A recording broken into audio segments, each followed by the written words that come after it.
guests that we have here today. And Lord, we just ask that you guide our minds and guide our hands as we make guiding decisions for this county.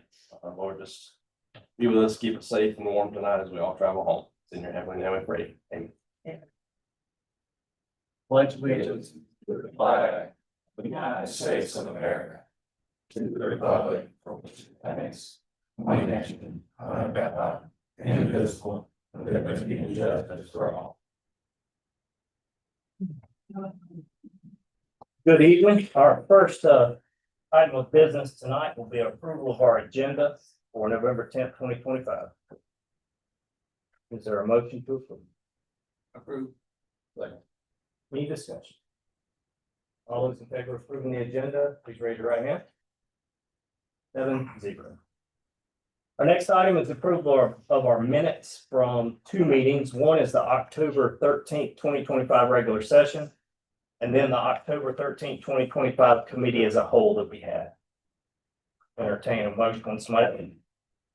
Motion to entertain vote for October 13th regular session and October 13th committee as a whole. Ready to go. Motion and a second. Any discussion? All those in favor of approving two sets of minutes from October 13th, 2025, please raise your right hand. 7-0. So it's special recognition time. We do have a recognition, formal recognition we'll do in just a moment. But there's a few things going on in our county, just to make you aware of. John Coleman had birth of a child. Congratulations. Congratulations, sir. Thank you. Miss Shirley Clark, Mr. Justin Lane had birthdays. Happy birthday, both of y'all. And I don't want to steal anybody's thunder, but Clinton High did win the playoff game, so We're going all the way. congratulations. That just won that.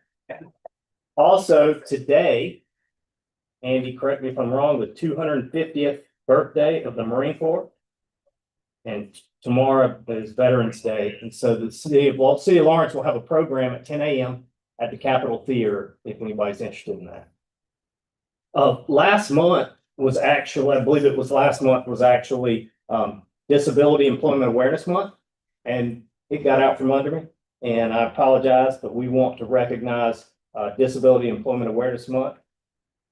On behalf of Lawrence County, South Carolina, it's with deep pride that we, the Lawrence County Council, proclaim with extreme honor the month of October 2025 as Disability Employment Awareness Month. And whereas Lawrence County residents with disabilities have the same aspirations to competitively work and contribute to their communities as everyone else, and whereas business and community leaders have called for a diverse and capable workforce to further advance the economy of Lawrence County, and whereas the support and cooperation of all people are needed to reduce the attitudinal and physical barriers that hinder full acceptance of people with disabilities and their rightful place in employment. And whereas employment first, that employment in the general workforce is the first and preferred outcome of the provision of publicly funded services for all working age citizens with disabilities, regardless of their level of disability, is implemented in all areas of service provision and delivery for people with disabilities. And whereas the National Disability Employment Awareness Month recognizes that individuals with disabilities are capable, contributing members of society worthy of full access and inclusion in Lawrence County's workforce. Be it proclaimed this 10th day of November 2025, the month of October 2025, as Disability Employment Awareness Month. So congratulations for coming. Come forward, Mr. Tavner, and we'll have a picture. Congratulations. Thank you.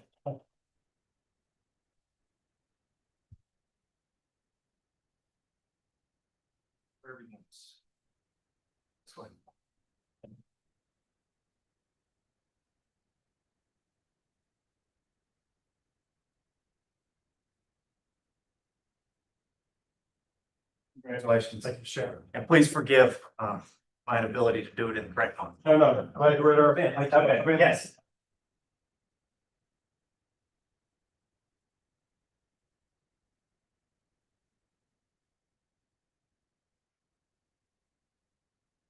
Are there any other recognitions this evening? If not, I do want to welcome our new county administrator, Jerry Three. And this time, let him have some time and any reports to council he may have.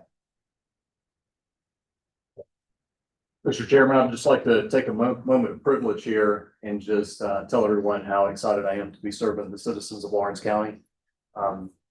This is my second week on the job. So I've been going around trying to get to know folks, meeting with people, and I am looking forward to the future with Lawrence County. And see a lot of good people in the room today, and just really looking forward to it. So thank you so much. Awesome. Thank you. Welcome. Ms. Shine, was there anything germane to the? Thank you for public comment. Okay. Next item is old business. Submissions and appointments to boards, commissions, committees. We have one submission this evening from the Upper Savannah Workforce Board. They have approved and recommended Ms. Sherry Gordon for our approval for their board. So what we need tonight is action to approve Sherry Gordon as the recommended representative for the Upper Savannah Workforce Board. Where did it come from? I From ain't the- never heard of that from. So the Upper Savannah Workforce submitted this. They have to have a certain number of people on their board. In your packet, they were What page? maybe 7.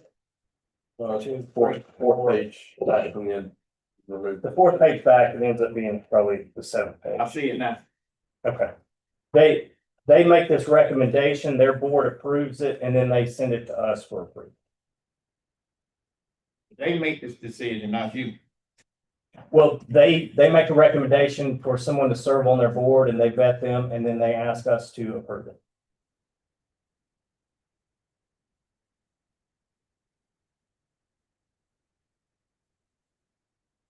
And then I never heard of it, sir. That's all.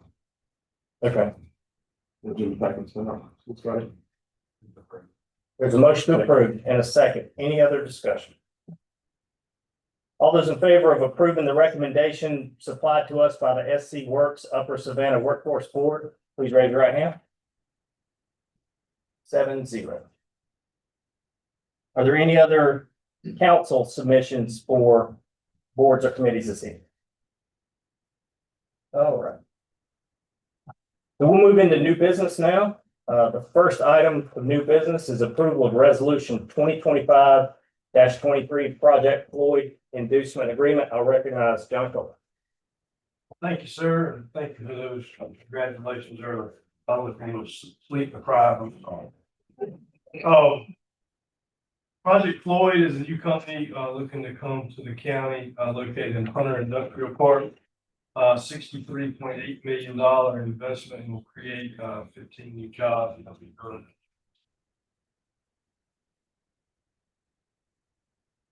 In the next 2 items.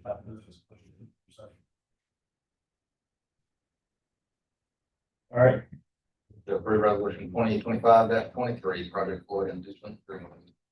a motion and a second. Any more discussion? All those in favor of approving on the resolution 2025-2023 for Project Floyd, please raise your right hand. 7-0.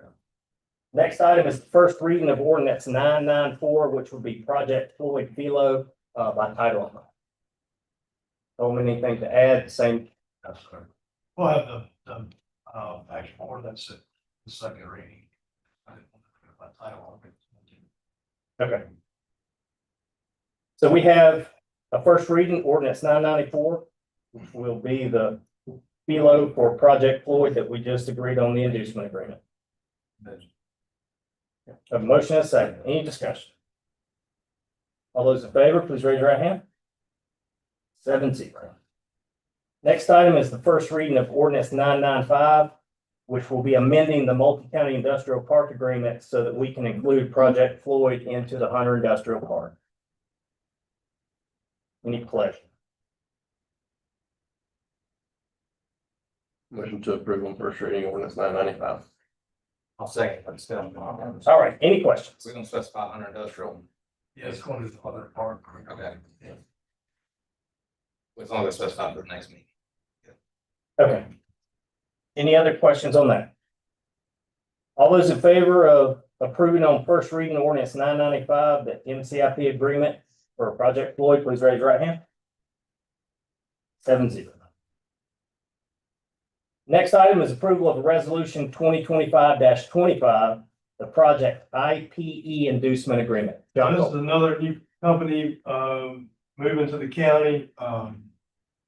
You know, if these two follow the calendar and we'll start 2026 off with a bang with two new announcements, at the January meeting, but, this is a $93 million investment, and 126 new jobs. And they're going into the Octagon multi-county park agreement. I know that's sold down. Repeat that job count again. I mean, 126, I'm sorry. What up, going, okay. They're going, they're buying an existing facility. It's the former Michelin distribution facility, got past exit 9. Thank you, sir. There's a company, there's probably more than you. There's a company in there already. They don't use all of the facilities, so they're buying it from them, gonna lease back to the company that's in there. The portion they're gonna use and then they're gonna use. So there'll actually be two companies in the same building, so. It I don't want you to- fall under that project 992.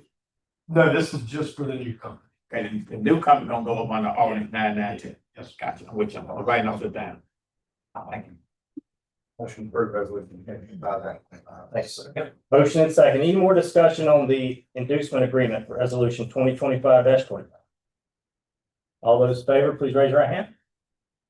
7-0. We're now at first reading of ordinance 992, which would be the project IPE just discussed, FELO.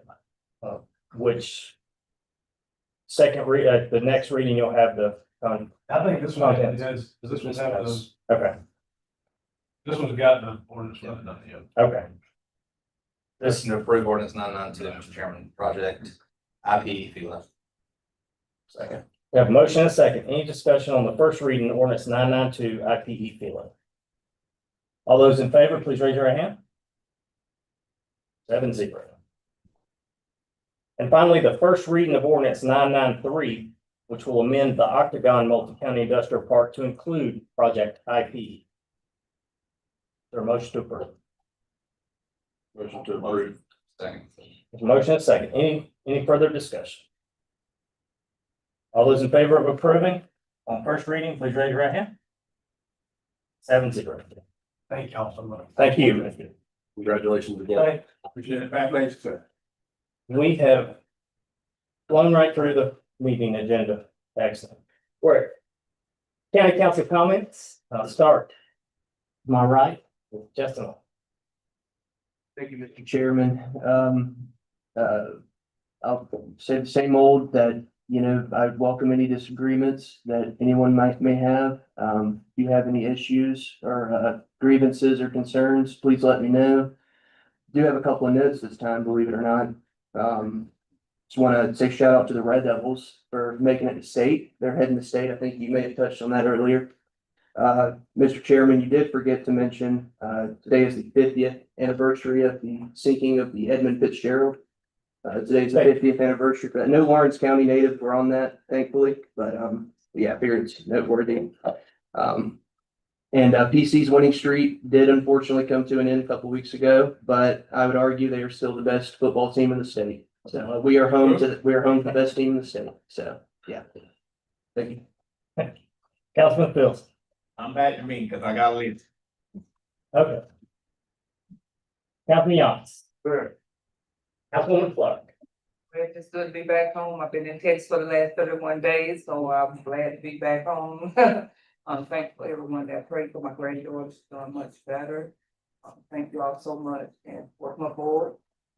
Thank you. And Marvin's Veteran Day, which everyone, thank you all for the service, the one that are serving, have served, and for the service. But that's okay. Thank you. It's good to see all of you here tonight. Oh, happy Thanksgiving. If I don't get to see you again, be careful, be safe, be blessed. Thank you.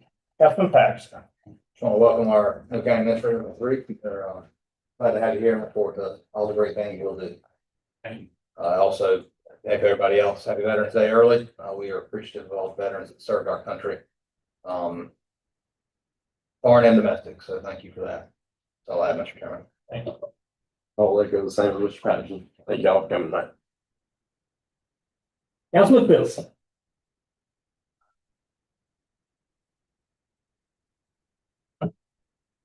Go ahead, take my jacket off. I got a lot to say.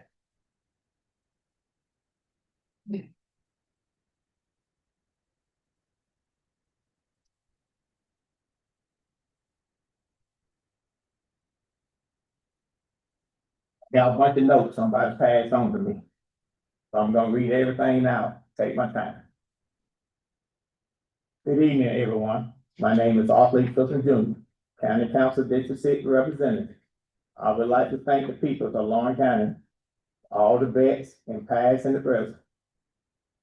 I know tomorrow is Veterans Day.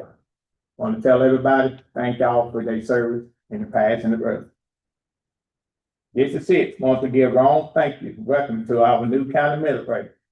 Thank you, sir, for being the Lawrence County Council, administrator. District Six wants to also would like to thank the District Secretary to Ms. Melissa, Deputy Director, for her great job that she did in the county administrator. Thank you, ma'am.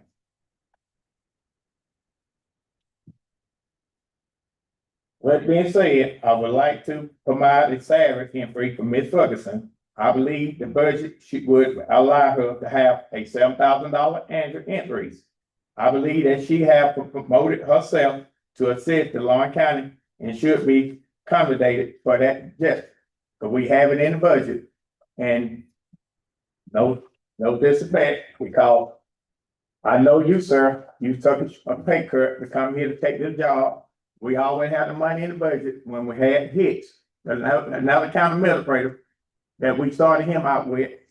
And I realized that when the money is in the budget, so I would like for this county people to make sure that you get that raise that you deserve, ma'am, for the hard work you done did. All right, move on to the next item.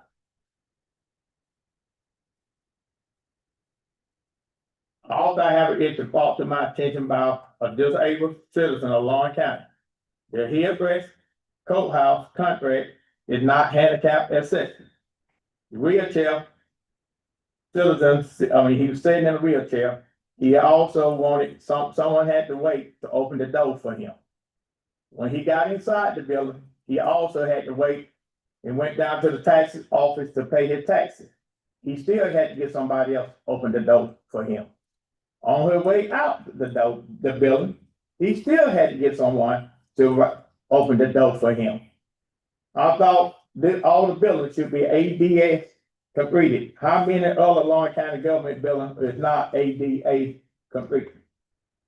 The next topic is signed by Lawrence County Sheriff Office. The break was to the Sheriff Office. Lawrence County Sheriff Office still have courthouse and that in large letter on top of their building. Citizens go over there every day and pay taxes when the sheriff letters in small letters. So the Lawrence County Courthouse and that should be taken down that building and put Lawrence County Sheriff Office letters, make them bigger head. So that everybody won't have to go over there and bug the sheriff department, and the sheriff department got to tell them to come over here. Another item was brought up to me and related to cleanup, hurricane relief. The question was, why did private suburb double brook have stones that we moved by the county employees, parking way, and the public works department? Why would a private subdivision receive special treatment instead of for Lawrence County entire was needed? A topic has been brought up by attention, Lawrence County administrator, and agreement that we pay 2 or 3% of his property taxes, and he don't no longer employ with Lawrence County tax. And that was the chairman and the vice chairman made that decision. Somebody told me. No disrespect. I would like to see I can't pronounce it right, but I can spell it. I would like to see a fiscal audit, PORENSIC AUDIT be contributed by the respect the company outside of Lawrence County. I like to see somebody coming here outside of Lawrence County and saying we gonna hire a new administrator, he should know where the money is at. If y'all don't go for that, and also we need to start planning ahead on the CPST project ahead right now. Because we in the need, we getting behind.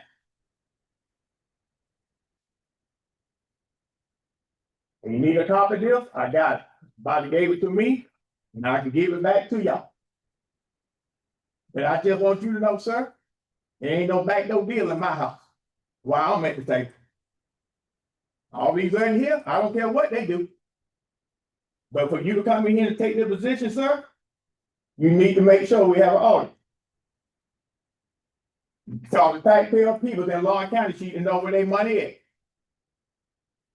Because the guy who had the job before you, I think right now, the people gave me audit. And I think that he in hot water. All of us get in hot water. But I don't want you to come in here and realize that, guess what, sir? If these other councilmen don't want to vote for it, I'll just keep telling people every month I keep coming here. Y'all have a good night. Thank y'all for coming. Thank you, always a pleasure. I want to thank everybody for coming tonight. We have some more action or things that we have to discuss in the executive session, but I do want to thank Mr. Tariq for taking on this job, and also certainly for Miss Melissa Perker for what she did for us. Absolutely. A lot of good things to happen. Don't thank it, make it pay off. Yeah, this is my time. Thank you. A lot of good things going forward for Lawrence County. A lot of work to do, obviously. It's gonna be good. The things that we do, you'll be proud of, I'm sure. I want to thank everybody for any prayers for Miss Clark, because she went through a pretty serious situation with a granddaughter, and she coveted those prayers. I appreciate that. So we will now move into an executive session for purposes of 3 items.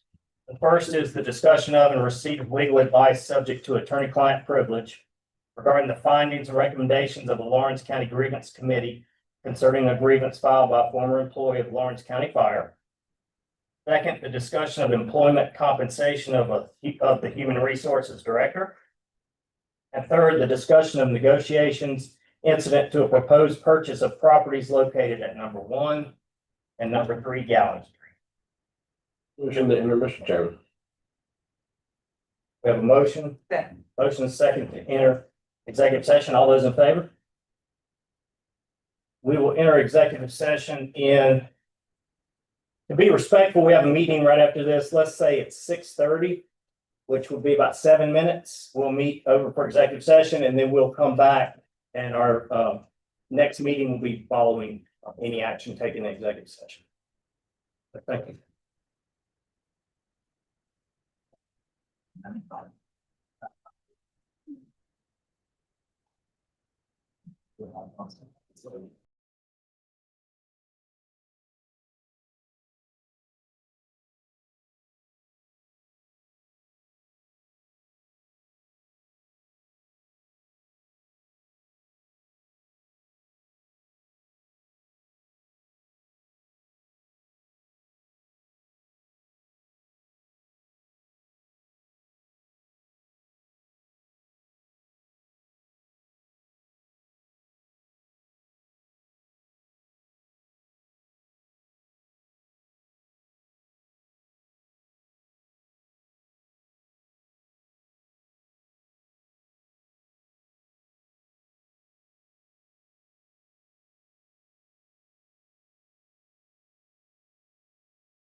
All right. Back into regular session. In executive session, we did not take any action. This time, I'll open the floor for any action. I'd like to make a motion to authorize our county administrator to finalize the purchase of properties located at number 1 and number 3 Gallen Street. Second. Any discussion? All those in favor, please raise your hand. 7-0. Any other motions? Yes, Mr. Chairman, I'd like to make a motion to uphold the decision made by the acting county administrator regarding the termination of the Lawrence County Fire Department employee. There's a motion. Is there a second? Motion and a second. Any discussion? All those in favor of approving the motion, please raise your right hand. All those opposed? Motion passes 6-1 with Councilman Filson in opposition. Any other motions? Motion to adjourn. There's a motion to adjourn. There's a second. All those in favor, please raise your right hand. 7-0. This meeting will stand adjourned. We will begin the next meeting. We'll begin the next meeting in about 10 minutes.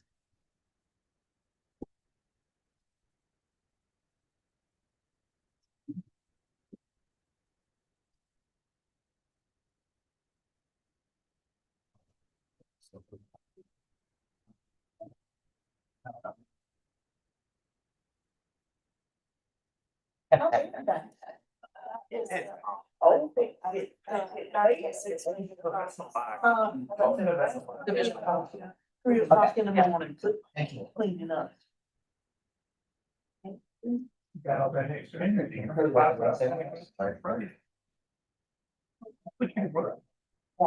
Whatever. Yeah, I'll be putting up Christmas tree lights.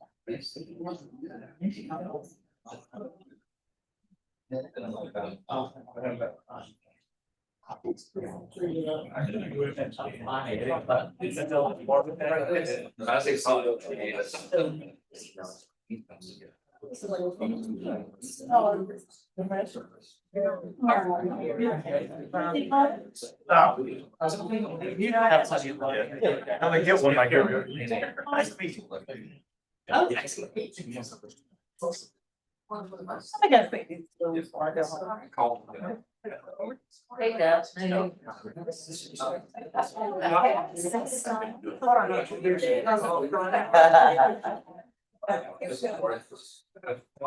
You stayed in the house. Yes. We may not have.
with a call to order by me, which we're doing right now. And then we'll begin the items with the review of ordinance 991. I'll turn it over to Wes Metz. Thank you, Mr. Chairman. And the kind of the plan we have for this evening was that we would go through the ordinance one time in totality. And then if you have questions, you can hold them to the end to a discussion. That way we can get through the ordinance one time, and then certain parts of the ordinance may address other parts of the ordinance, and other questions you may have. But as a brief overview, a lot of people have been asking us what we're looking to accomplish with an open space development. So we've got some illustrations here. One on your left is going to be your traditional conventional neighborhood, and the one on the right is going to be your open space development. They're also referred to as conservation subdivisions. Again, the one on the top is your conventional, the one at your bottom is going to be your conservation or open space development. This gives you a little bit of an idea. Again, the top is going to be your conventional, and the bottom is going to be your open space. Probably more applicable to Lawrence County would be this one, where you see that you have crops and farmland on the bottom, protected by open space, and the top is just your traditional. And again, and then for a larger view. So these are the two competing design ideas between a traditional or conventional subdivision and an open space development.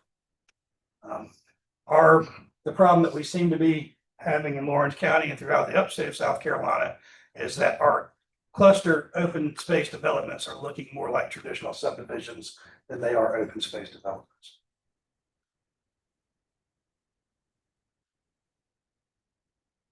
So all that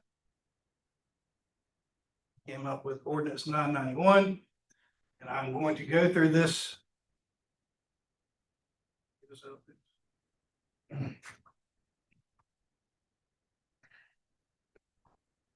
I'm not going to read this word for word. Most of it you've seen before. I am going to go over the parts that we've changed since the last time we discussed this ordinance. One is we removed the contiguous language in the whereas clause to 60% open space. One of the bigger changes that we've made was at the request of the chairman. I'm going to try to get down to that right now. And that is that we added a requirement that the entire development site, parcel or combined parcels in total, must consist of a minimum of 40% unbuildable lands. So that means open space developments would be very restricted in where they were allowed to be built at, because the minimum will have to be 40% unbuildable lands. To the extent you're looking for a definition of unbuildable lands, it's at the beginning of the ordinance. Unbuildable lands are defined there as isolated connected wetlands, areas located within a 100-year floodplain, steep slopes, wooded areas, historic and agricultural sites, and known wildlife and protected species habitat and corridors. So before you could even submit one of these plans to Lawrence County, the entire site, 40% of it would have to be composed of any of these items right here. So anything that we see right now that we have questions about, we should write it down. We'll talk about it at the end. Correct.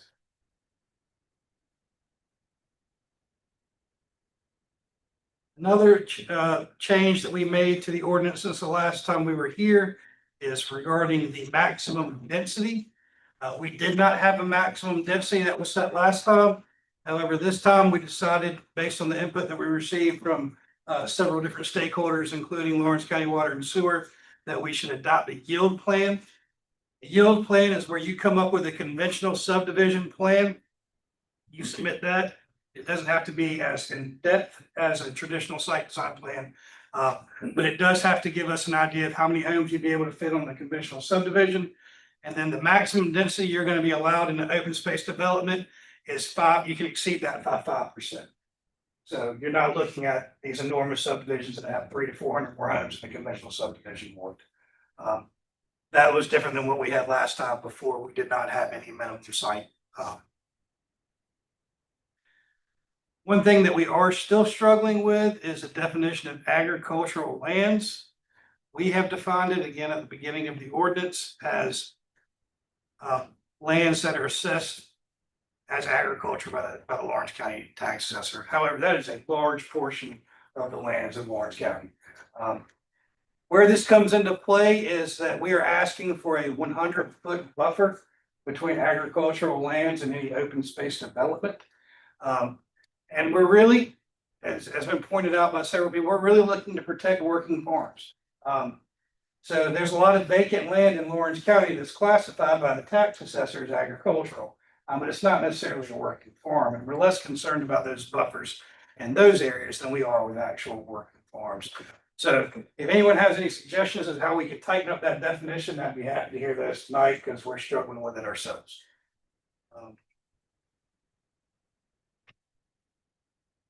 We went through most of this about the site design last time, so I'll be happy to answer any questions that you might have.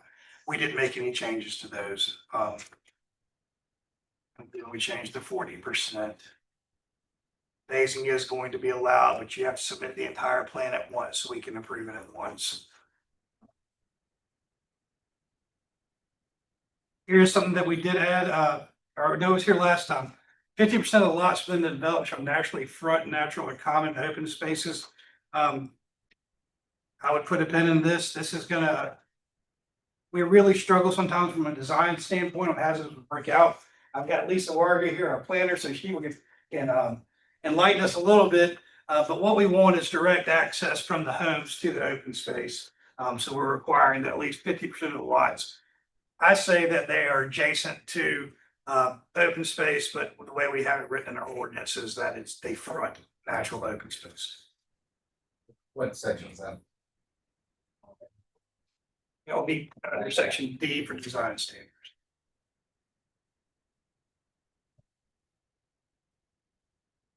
Here are land use buffers that we were talking about earlier, 100-foot for neighboring agricultural. This says agricultural or vacant lands, but we took out vacant lands and now we just have agricultural and a 50-foot land use buffer for any other neighboring uses. Tree surveys would be required, depending on how much trees you're going to be removing from the project. You would have to follow ordinance 926 when it came to that. But really the meat of our ordinance is going to be found right here. Your maximum density, maximum impervious surface coverage, minimum open space, we have maintained at 60%. 50% of that would be natural undisturbed open space.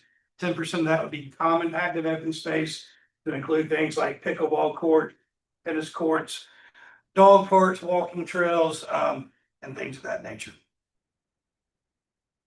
We did increase some setbacks. Setbacks are, did I already get past setbacks? No, they're not. Scratch that. We did make a change for 2 stories. Last time, I think the building height, we had some debate back and forth about that. So we just changed it to 2 stories. We eliminated this sentence because quite frankly, nobody understood what it meant. So we took that out completely. We have redefined common space, active common open space. There were some inconsistencies in the way we're referring to it in the ordinance, so we made those changes. Didn't make any changes to town squares or anything else. So those are the changes. Other than that, I'll be happy to walk through the ordinance by each section, or we can let you guys jump into the discussion of it right now. Okay. Bobby, we'll go ahead. So I was talking with Jeff about this previously. If you've limited the density to what a conventional subdivision would be, they've got to present that first, right? Say how many houses would go in a conventional. And let me back up. When I look at the picture of conventional versus open space, I like open space. I like the look of that. And so if you've defined how many homes can go in there by density, why do you have to have a 40% unbuildable area?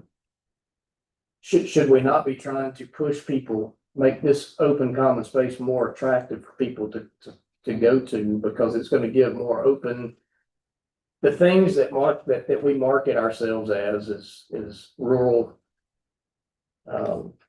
Open space county, to me, that's what that looks like. And so two suggestions, could we do away with the 40% unbuildable, and could you just go with 100-foot buffer regardless of what lands beside it? And accommodate, I guess, both sides, the developer and, the neighbor. Then 100 foot all the way around. Yes.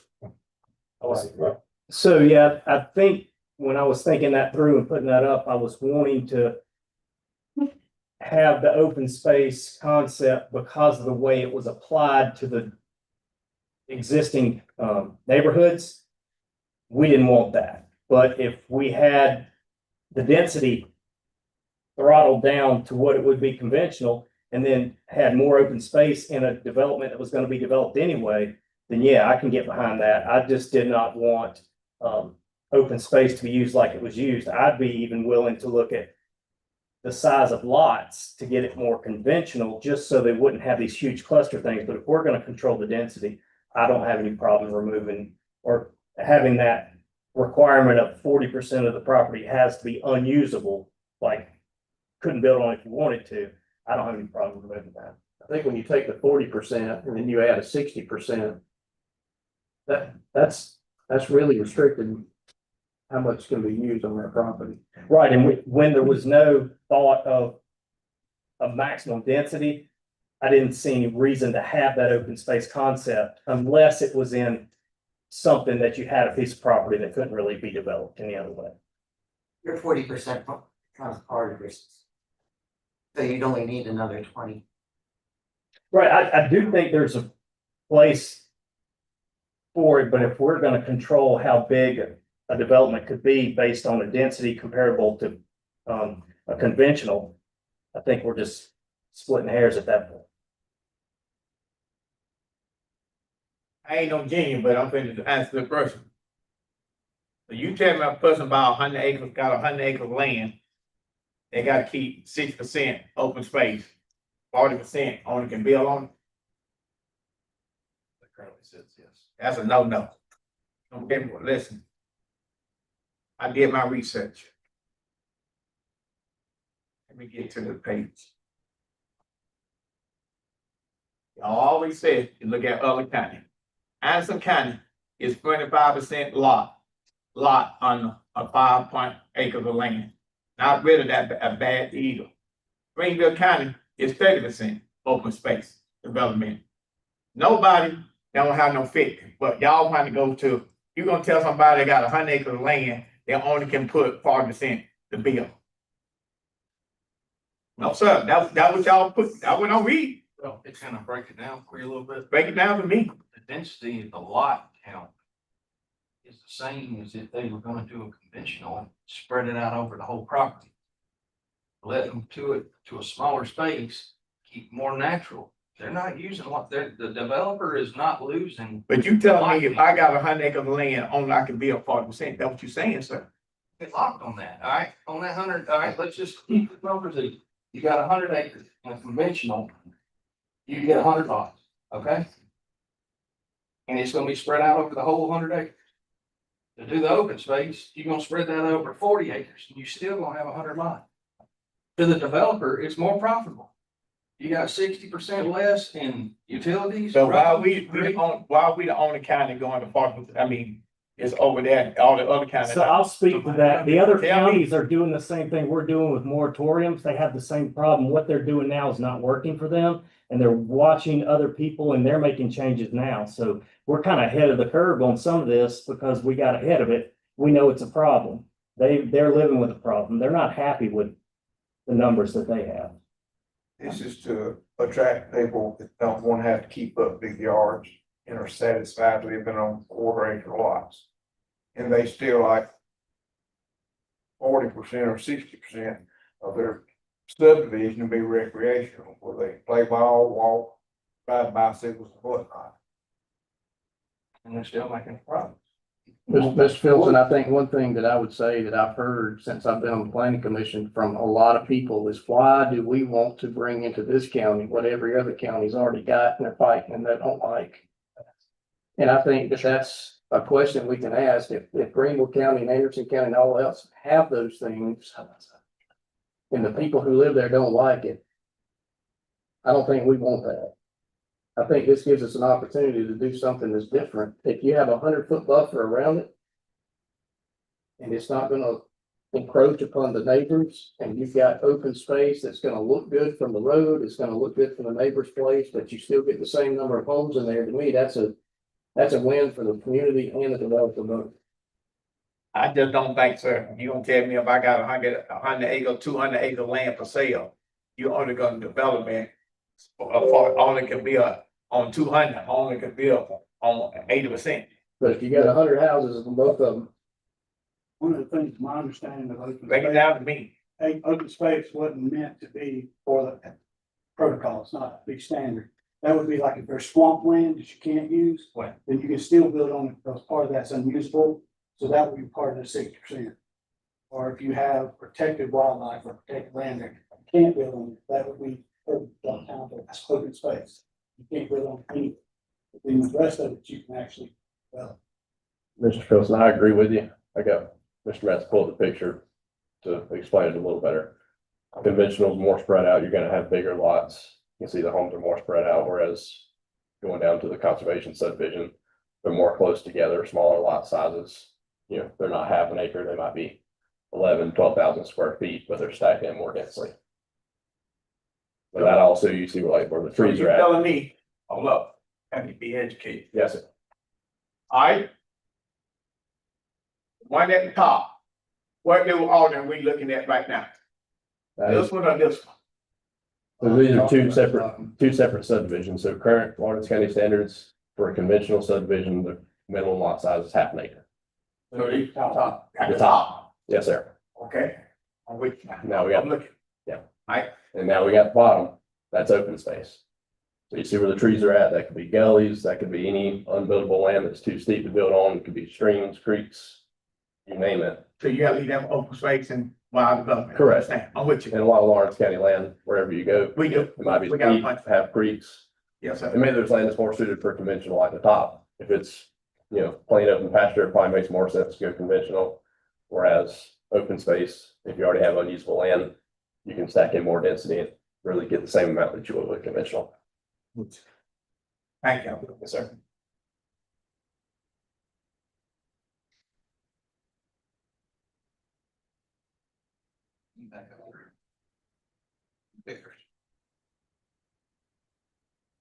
But I just know other county is 25, 30%. So why are we jumping from 100? I mean, you buy 100 acres of land, you got 100 acre land, you only can use 40% for building. Man, says not working, but they don't like that out here.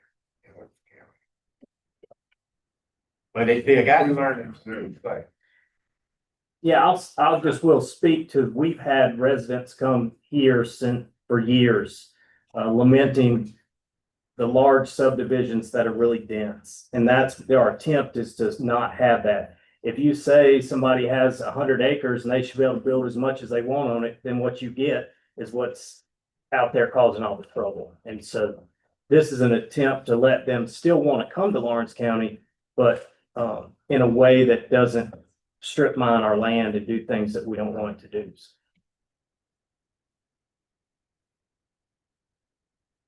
I'm just saying that 200 acres, 300 acres, whatever somebody's building is, you only can tell them if they sell 200 acres of land, that development only can build 80% of that piece of property. That's all. That's all I'm saying. 100 acres, you only can build, you telling him, you gotta keep 60%, now only can build 40%. So that's what I'm doing that. but conventional is still an option, right? So that's all I'm asking y'all. Mr. Metz, page 3 with the unbuildable lands, Page 3, page 3. On unbuildable land, item A, gives a range of 50 to 100 feet. Is that based on 926 standards, or does that just give the developer the option to either choose 50 feet or 100 feet? Where are we at here? Page 3, unbuildable lands. Section A, Yes, ma'am. yeah, that's under our, appendix B, Okay. our wetlands and buffers and riparian stream protections. Well, if we're taking that out, is that the? What would constitute the difference between 50 and 100 feet? It depends on whether it's a floodplain or a riparian stream and how serious of a floodplain it is. But to Mr. Badger's comment, if we are removing that barrier, then unbuildable land definition doesn't matter anymore. The only reason unbuildable lands is defined is because currently, as the ordinance says, would require 40% of land to be unbuildable. But if we want to open it up to where you can do it on any parcel of land, we can just. They would still be required to follow any DEC laws as far as terrain. Right, state. That would supersede whatever. So we're scratching D1, we can scratch that portion as well. Like 35% or less than 5,000 square feet that we talking about on page 3. That whole section. We're scratching C1. We're gonna scratch all of that. So that's all this.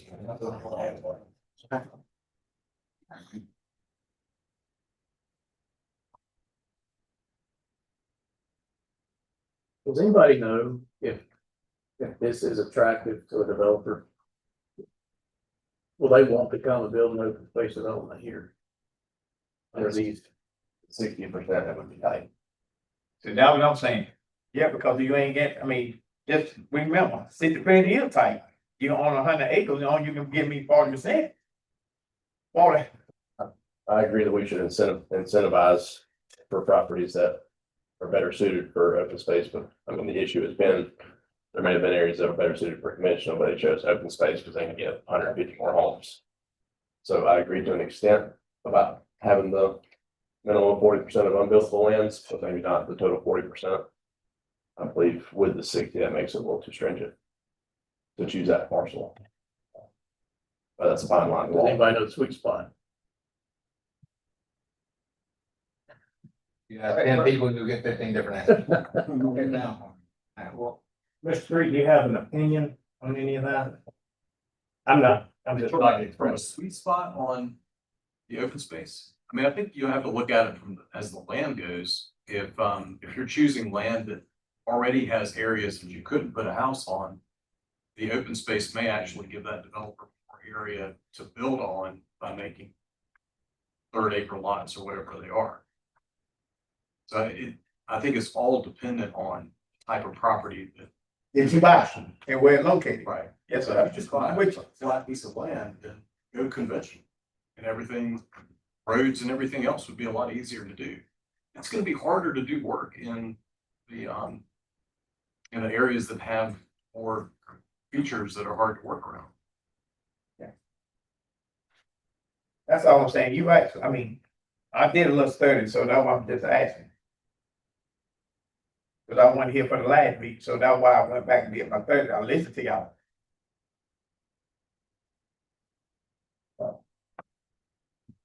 Yes, currently says 100 acres, well, on any property. If you, the half an acre requirement we have for conventional, you'd be looking at 8,700 square feet per lot. And 40% use space. 93 by 93 square, it wouldn't be square, but. I don't know, if our setbacks allow a house to fit on something like that, I think they do. You got 20 feet, 10 on left and right. Before we updated the ordinance, it was already, what, 8,000? Right? Or, I'm talking way back. oh, way back, yeah. Yeah. Not current, yeah. Yeah. Way current.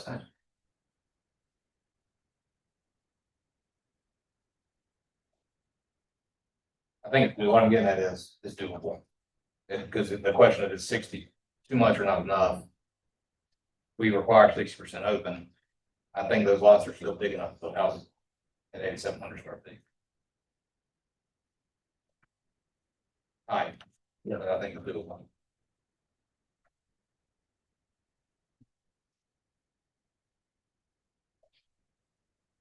May I ask what the goal of county council is? What's the target that you guys are trying to hit when it comes to housing developments?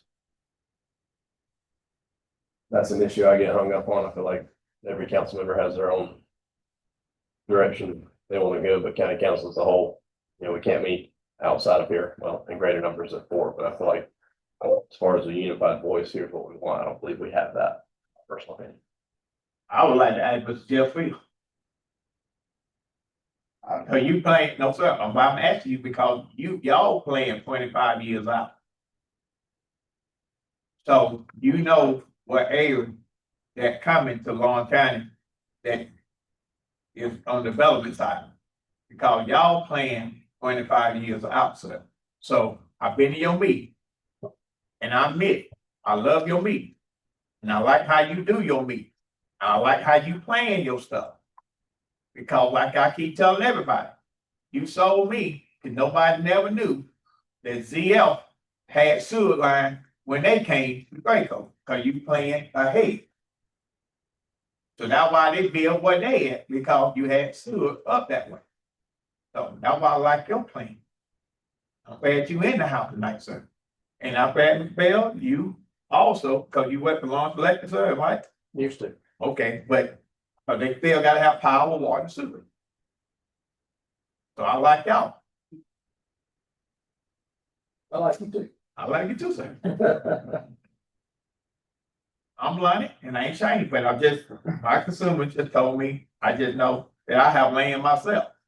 And that's why I'm gonna sit at the table and vote for something that I know I got, that one day, I ain't gonna say, I'm gonna sell, but my kids might. So I'm looking out for them. I think that's part of the issue we're dealing with here. You've got people who live on a piece of land, you've got a piece of land that's been sold, you got a developer that wants to make money off of it, you got somebody else wants to live in a piece beside it. How do you strike the balance between it? We started at 8,000 square foot lots, we've gone to half acre lots.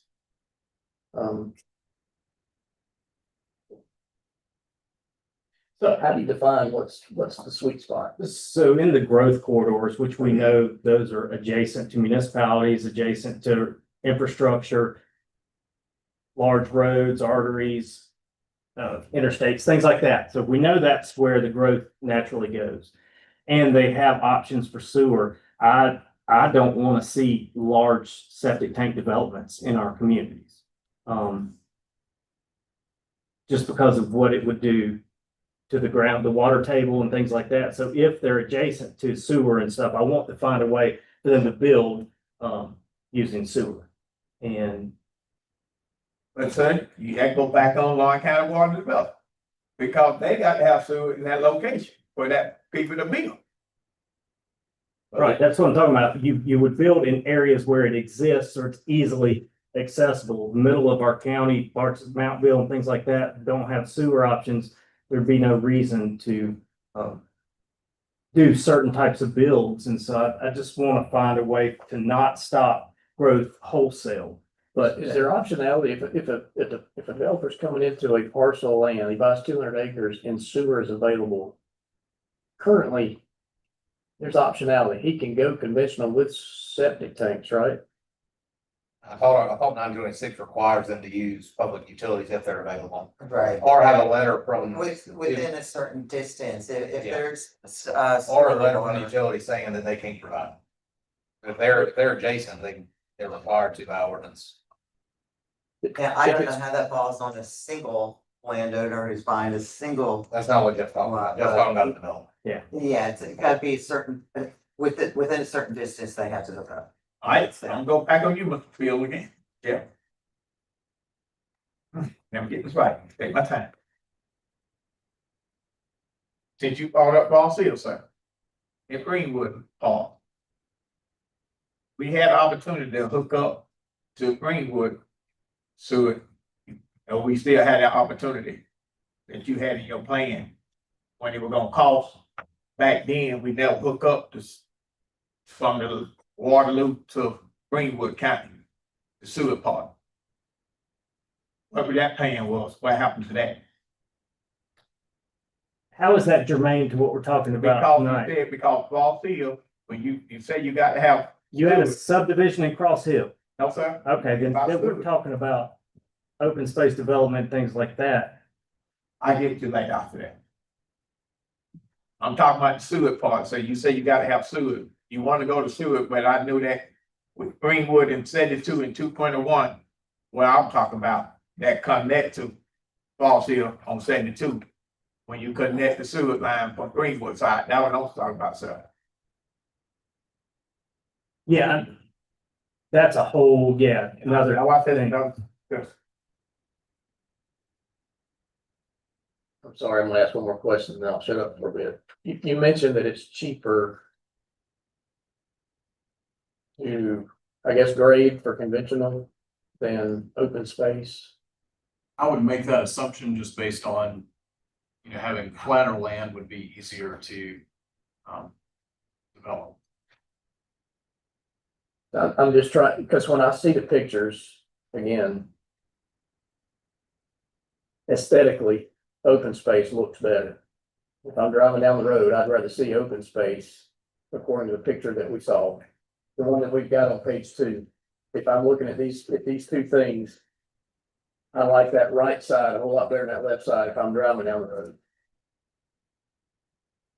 And I would think, wrong, but if you're gonna, if you go back to 100 acres and you're only developing 40 of the 100, I would think the grading costs and the infrastructure costs would be less than having to grade out for half-acre lots for the whole 100 acres. I would think there would be a benefit to the developer on the cost side, not having to disturb dirt for the whole 100 acres, only having to do it on 40. Get the same number of lots and homes in there, as they can go to 5% above what the density would be for a conventional. I would think that that would be advantageous for a developer, and it certainly would be more aesthetically pleasing to the community. Am I missing something there? Like I said, you're doing half the grade. You're not spending near as much money, you can develop 40 acres, either you can 90 acres. You can put 100 houses on that 40, you put 100 on 90. You just grade now half, rest of it's open space, recreation. You may have to touch it up a little bit here and there, but. They still gonna charge you to bring it out, but no matter what, how much you got, they still gonna give you. They gonna have to make so much money when they don't matter, you don't. I think one thing, the images may be confusing. Because if the land's flat or similar flat like that, you can do it either way. Conventional, or you can actually go to open space. But if you start looking at it and you see one big marshland, that's all trees growing up, or you see something like real gullies, that's not going to be aesthetically pleasing as looking across a flat prairie land mentality. And if you've got a marsh, or if you got deep gullies and rivers and stuff like that, and you can't develop it, then that would be where the open concept would come in and be very beneficial. My argument is I would like to see open space on both. Unless About a greenway, like a true open space. I'm just saying, if it's a flat parcel of land that has trees on it, rather than seeing the entire thing graded off and see what we see in conventional developments, where you drive by and you see nothing but houses. We can design that and cost the problem. Well, I don't want it. Well, No, I'm just trying to go make back to sure that 1 plus. I'm just trying to make sure that I'm not missing something. If I'm looking at those two things, that right side is a whole lot more attractive to me than the left side. Correct, and if we can control the density, I think that is an excellent solution. I would ask anybody in here who is educated at all in development. We say 60% is heavy handed. There's some people 20, 30, 40. If it was 50 with 40 natural and 10 common, does that change the appetite for a developer? I'm just asking the question. Yeah, I'd love to know. That's the question I would like to get answered by somebody. We need a development. Or better. Yeah. At some point though, you're gonna undo what you're trying to do. right? If you get too low of an open common space, then you're going back to.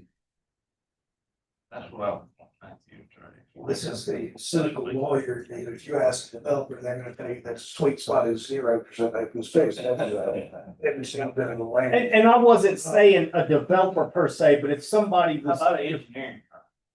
Did you get a better answer out of an engineering firm? And we've done a lot of research into the area, really because we keep getting this question of how this will impact property values. And every single bit of the research indicates that the closer the proximity to open space, the more the property value goes up. And the greater the percentage of open space, the more the property value goes up. So would it be desirable for a developer? Absolutely, because these developments generate more revenue for them because they're more desirable. There's been, we can point you to at least a half dozen studies that say that your property values are going to increase in open space developments. They're attracted to developers because of that reason alone. So am I on the right train of thought then that the 40% undevelopable shouldn't apply, or do you think it should? Y'all are mirroring a debate that we had between staff for weeks. This ordinance came out of about a 3-month process where members of the planning department, the legal department, building codes, E911, the assessor's office, and that was the threshold argument that we had. Is there were two schools of thought. One, are these are the desirable forms of development and we want them everywhere, and the other was no, we want to limit them to only certain areas. So that's what you guys get to discuss. I'm just here to get legal advice. Can I ask why? What's the argument for limiting it? The argument for limiting them? Yeah. I think when we didn't have a maximum density, we were looking to create natural buffers to density. So I think that was it, is that we didn't want you to buy a 500-acre tract and clear cut it. If I can add to that, part of the reason why this is more sustainable is because you are using less land, you're using less infrastructure, you have less impervious space, you have less stormwater to deal with, so it is less expensive to develop in this manner, and it is much more beneficial to the environment. What we have right now for open space is 30% open space. It's not enough. Even doing it at 40, I did 40, I did 50, I did, because under most of these that you see across the country, they're anywhere from 50 to 70%. And that's including common. Okay, so it might be 60-10, 50-10, like we're looking at. But the lower, we've already had 30, and it is not, we've got a problem. We've got a problem with it. So lowering it to 40 really is not doing anything. It's pretty much what we have now. How many subdivisions have finished building out with 30%? Since I've been here, They're like you complete mean before 926 after 926. to 926? Like just an example of. How many have built out? We have a couple that have preliminary plan approval. You may have completed the entirety of the project. Entirety of the project, I can drive through, that's where I get hung up. How we It's know like, it's not working? we want to double in size, but I can't drive through a single product in the county. For the homes, and how much land it's taken up. At 30%. Greenville, this is why Greenville's changing theirs too. They have it at 30. It's not working for them either. Same with Anderson County. How is it not working for us if we hadn't had anybody do it? Did I understand it No. or I misunderstood your answer? One of the two. We're talking about before, we're talking the older projects that we now have in Fountain Inn. Those were 30%. Those they considered open space. Which ones were those? About every one of them up in Fountain Inn area. So the one with that's off of CF with the lift station, that's considered an open space? I'm sorry, which one? You talking about Glenwoods on 385? Between the frontage Off road. of Friendship Church Road that you can see from the interstate? No, not Friendship, Bryson Ford. Wells Wells Road. Well, Road, yes. Wells Creek, Great. Wells Creek. Wells Creek. Was that considered an open space? I don't remember because I didn't deal with the project. Oh. I'm sorry. Yeah, That well, was pre-9/11. Was it open space? It was open space. And where that at? That's me. Where located? It's up in Fountain Inn area. Yeah, see that? I've been to finance, so tell me what about finance, because I've been up by your house, man. I came by your house and seen all that. Behind the ZF transmission plant. I support road. So I Lisa, ain't been that way. if the undevelopable land requirement goes away, 60% open space. And a developer comes in, they've got an option between conventional or that. Do you have any idea which one they're gonna choose? Either or, and that's why we're still up in the air, because we're up in the air about whether we offer them the 5% extra development, density. We're up in the air as to whether we want to restrict it to the 40% unbuildable areas. And we're up in the air. We've also spoken about with conventional, if they do have public and water, perhaps lowering the size of the lots on the conventional development. And if you do that, you're gonna drive them away from this, right? I don't know. I think they both offer something. I think they both offer something. We, majority of what we have right now are larger lots. I know, somebody had mentioned whether it was gonna bring people, developers in. I know that we lost two very large and what would be considered desirable developers by not being able to facilitate a smaller lot for them. Because they wanted to do an active senior community. They wanted to do what? Active senior community. We need that. And That's it's sort of like an act saying, but it was do like because we small couldn't get lots, them. all the open space, they don't say. They're not filing appeal with the planning commission. That's what she was saying is they wanted smaller lots of it. We wouldn't allow it, so they didn't do it. So that's gonna attract seniors, right? These smaller lots, 10,000 square foot, the recreational area, that's gonna attract the seniors. For the most I part. know you are to keep much or whatnot. Right, and and the HOAs to take care of everything, the lawn care, the landscaping.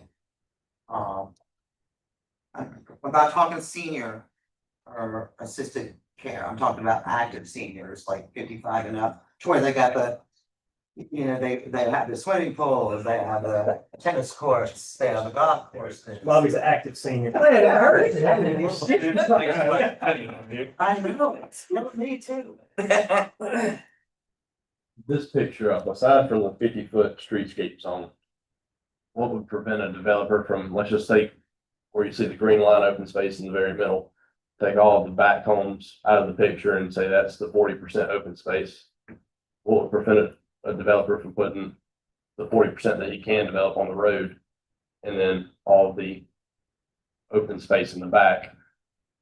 You drive down Highway 14, it meets 60% open space requirement, but it looks like a. I think you gotta look at what's around it. You gotta look at what the neighboring properties are. You gotta look at, zoom out on it and not get so, pinpoint into it. You gotta look to see what's around it, where the open space might be better. It might be better on the other side. Might be better, or if you have these wetlands, obviously you're gonna want some there. Wes, what are you representing when you show me that? They were just asking for Brentwood's, Wells Creek. or Wells Creek. Yeah, this is Wells Creek. It was an open space plan. These green areas are gonna be your open space. This is 21%. Was it originally called Brookshire and it got changed? Yeah. And one on Highway 14? Fast going school? No. It's the one we were talking about, yeah. That was Brentwood's, Wells Creek here. Patty, what would be the incentive to do? If they could develop at the back versus the front, why would they put the houses on the road? Less development costs, less roads. Why would I want to put a road all the way to the back if I can just put all the houses at the front? if that's the case, then we're just wasting our time with this. We drive down the road, it looks like the same thing, and there's just unusable land that people in an HOA can go deer hunting on. I don't think, sorry.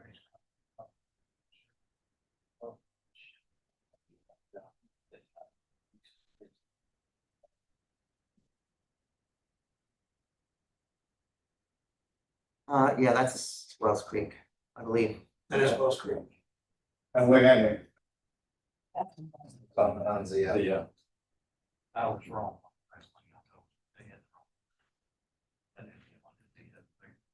So that's prior to 9/26. Right. 10, yeah. And so obviously it looks like there, if there's a buffer, it's 6, 7 inches, right? I mean, between the other lots. Yeah, so they're calling that holler, that creek bottom that they didn't build in, that's the open space on that concept, on that neighborhood.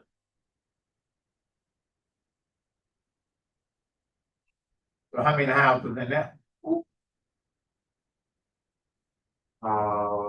Another one I did not work on. But there were a lot. I mean, from here, look like a good many. That's a lot. I think it's around 385. Well, pretty. That's a lot. On how many acres? 385? Was. Nancy may know better than I do. Yeah, I think it was originally close to 500 originally. Paul's been putting 500 now. Yeah. So it's supposed to be 475. Yeah, 475. Okay. Still Right, 500. 500. 85. I don't think, do we have a open space in That big.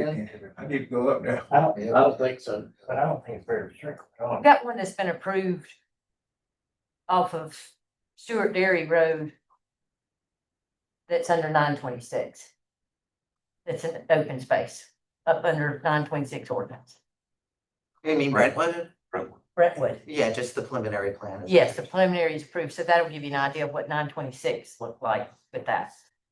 Do we have it? Yes. With our current, not what we would like it to look like. Yeah, right. Not what you're working on, what your Right. current one is. Off the Stewart there? Yes.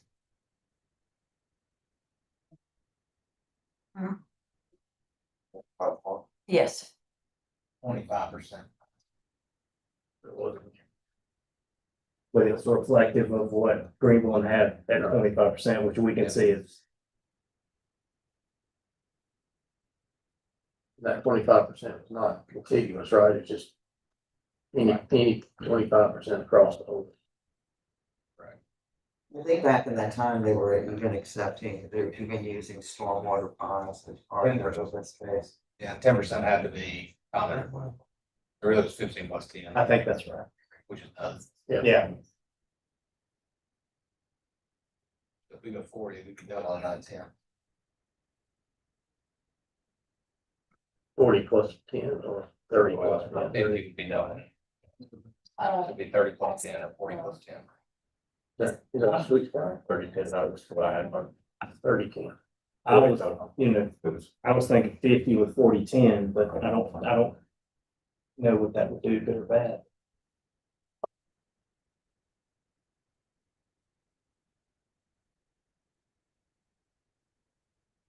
When you're comparing density, you're comparing at a half acre lot. Correct? There's another item on the agenda to discuss that. But as it currently. So if you change that, then you're gonna.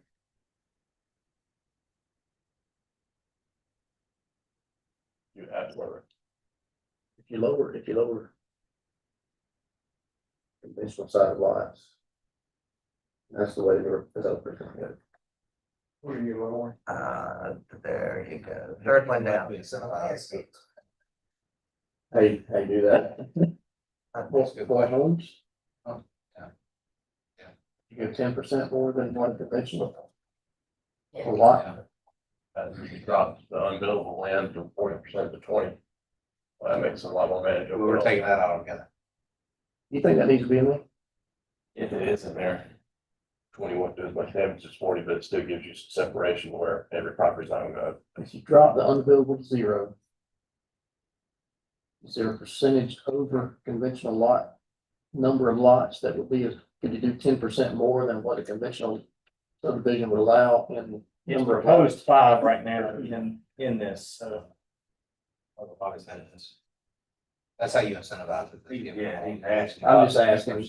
How do you make it, again, I don't want to be the only one. If the open space is not what everybody wants, then we don't need to be having this discussion. But to me, when I look at that, it looks nice. If you incentivize people to go that route, if that's what you want, then you figure out what it's gonna take to get people to choose that over conventional. Which one thing you would be fine, that's the over incentivize their patients. That's right, it's like, look, Like, good or incentivize and.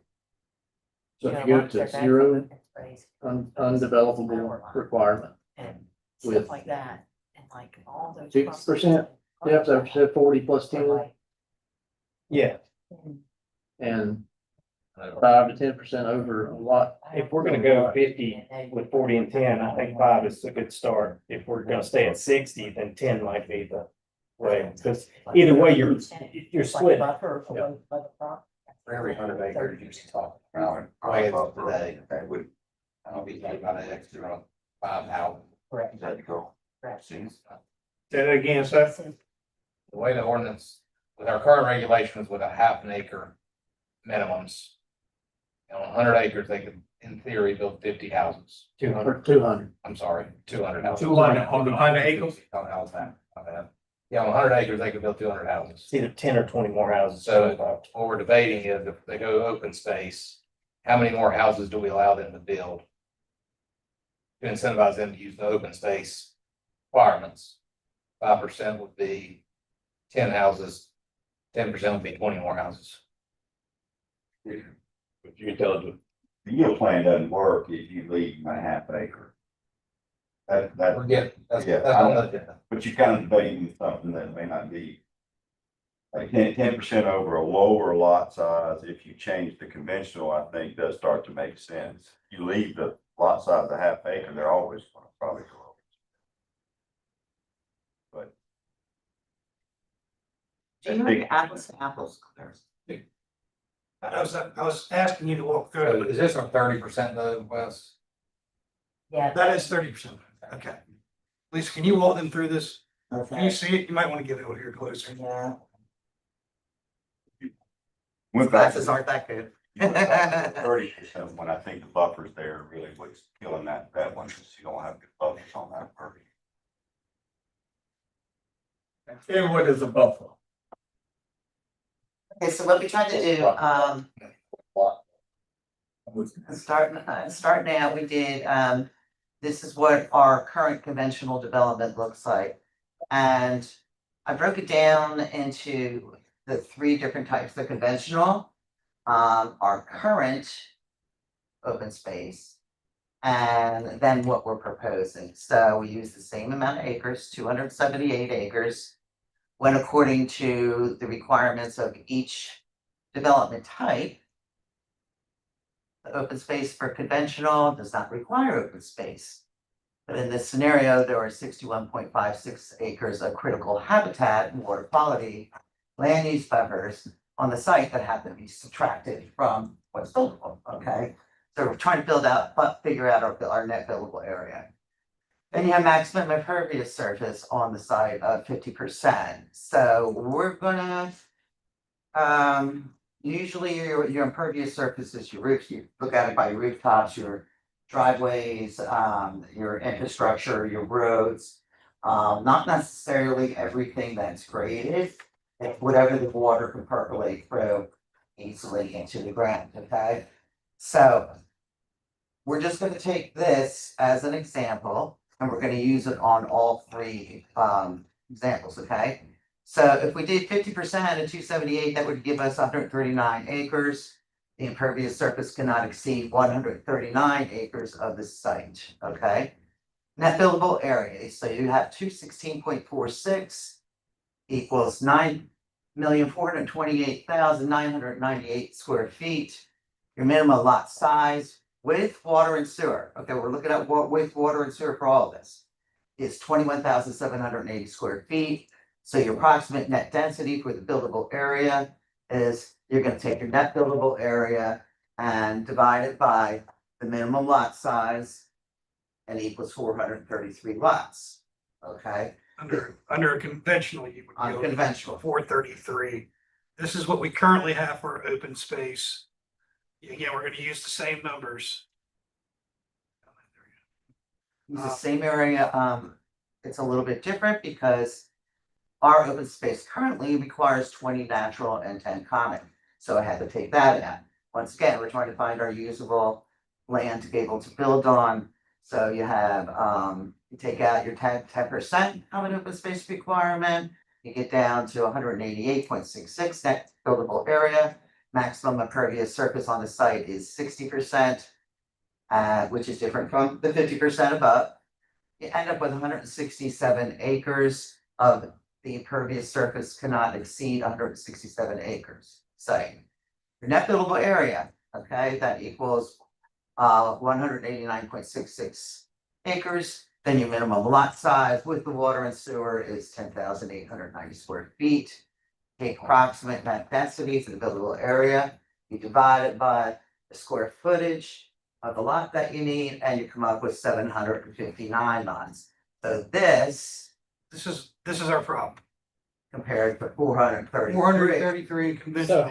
how in our current ordinance do we allow the 10,890 lot size? That's an open space. Open space. Okay. So this is the current.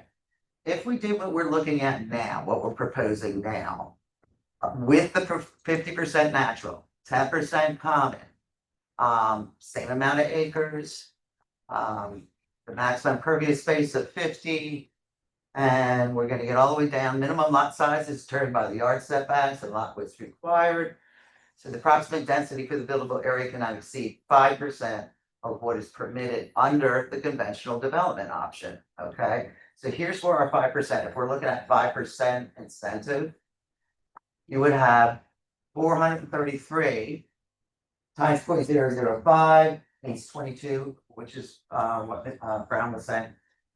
22 extra units or 455 lots. So this is not accounting for any required infrastructure, stormwater management structure. So if you look at this, what we're proposing, compared to that, which we have now, 455 compared to 433 under conventional. Can you scroll up a little bit, Wes? I don't know if I missed anything. Thank you, ma'am. Okay, come back now.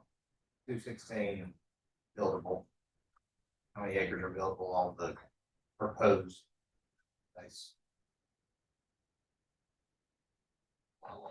Wait a minute, The same, more houses on half of the space, roughly. We sent out to us. Absolutely. Let's see that. That's still quarter acre. So 55 lots on how many, 111?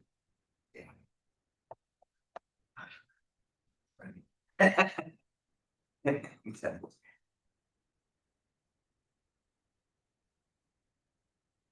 So can we bring in Jeff's thought here? Cause you're saying if you go lower lot size for conventional with sewer than a half acre. That's the biggest problem is if you leave the lot size at half acre for public water and sewer, I don't remember, Lisa, you can probably give you the exact, but the square foot lot for septic is not substantially different. If you took the same acreage and the same plan and used septic tanks for every house, how many homes would you get? I would argue that it wouldn't be that much less, and that a developer I know you can't do septic where there's public sewer. So you'll have public sewer in the ground that may not get used because they go find land where they have water and do a septic development and not have to put in any sewer. So that's really the problem with the half acre for public water and sewer conventional. It's too close to a We're gonna septic. address that on 5 and 6, but So with that, these are, that comes out to just a hair under a quarter acre. You can't put a septic tank on a quarter acre. You have to have, 0.54. it's 25, I think it's 24, what is it? 0.57. 0.57. I'm thinking that old ordinance says if you have public water, no sewer, 3/4 acre with minimum size. It's 57,000 square feet. We reduced it. We reduced it before we finalized it. If you got public water, but no sewer, then 3/4 acre would be minimum size. If you have public water and public sewer, we drop it down to 1/2 acre. Half acres, correct. We're at 0.57. We're at 0.57 for a septic tank and water. Not 0.75, not 3/4 of an acre, but 0.57. It was 3/4 if you had to put it in a septic system. It was discussed. It was discussed, but it didn't pass. So I guess- These right here, trying. There it is, right? Okay. I don't know that we can have these conversations in a vacuum. If we're gonna change conventional lot sizes where you have sewer, that will change the calculation in open space. Correct. Right, It changed everything. which will get into how much open space percentage, how much percent over. I mean, I don't know how you can have these two conversations separate. We might need to talk about that first before we get into the rules. It's all depending what end up Is that right? by the land, and it. You're 100%. All right, so let's jump, if everybody's willing to item 6, because Wes has done his presentation of 991. This is just discussion for us. Let's jump to number 6, which is a review of proposed amendment to ordinance 926 concerning minimum lot sizes for conventional residential subdivisions with public water and sewer. Where you at? So on the agenda, item number 6, and Wes we don't really have anything to support. It says review of proposed amendment. We have a proposed amendment. Should be in front of you. This is it. Okay, sorry.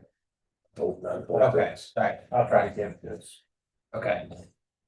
That's current, proposed is below it. That's current. Just move to approve. That's proposed. And the only difference is the minimum lot size. Everything else stays the same. And it only affects lots with public water and sewer. For the reasons that Jeff has been articulating for majority of this meeting tonight. So man, Yeah.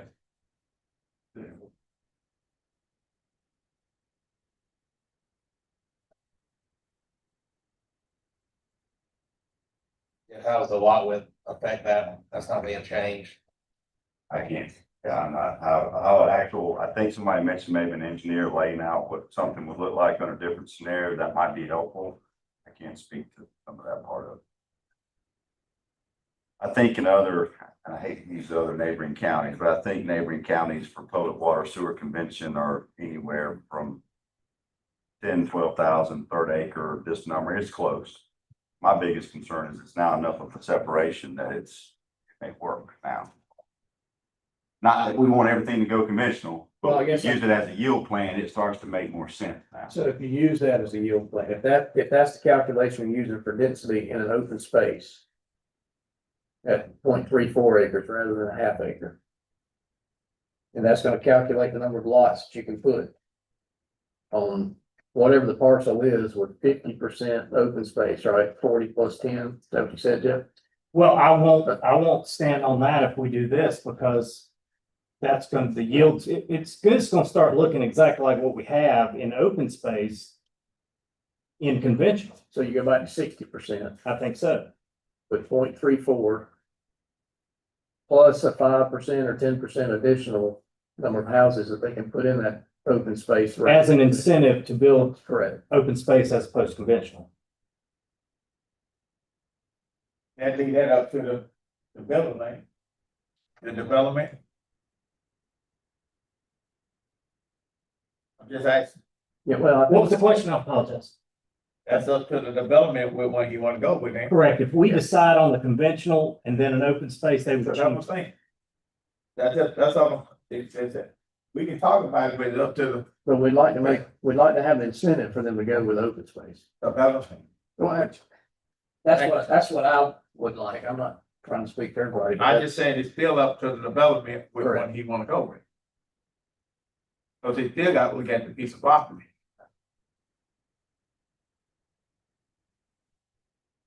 I'm with you on one. Actually, the original thought for this was to provide more options for somebody. We have a lot of parcels that have a lot of riparian streams and wetlands in them. That make it really difficult for the developers to put something together, or, you know, they kind of look at it and go, it's not even worth it. You know, so to be able to give them more options, that would equal what they could get by actively protecting those areas for us. And at the same time, getting the same density that there would under a traditional, you know, conventional development. So that was one of the reasons, was to give them an option and make the lands that they have that seem like they're undevelopable because they have so many environmental constraints, they look more valuable.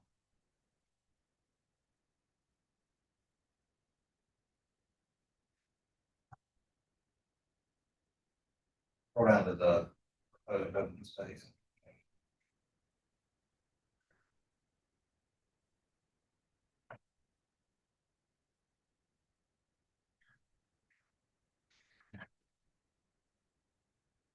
It was difficult to do the apples to apples here because Flip them on the conventional back. does not have any open space requirement. Um,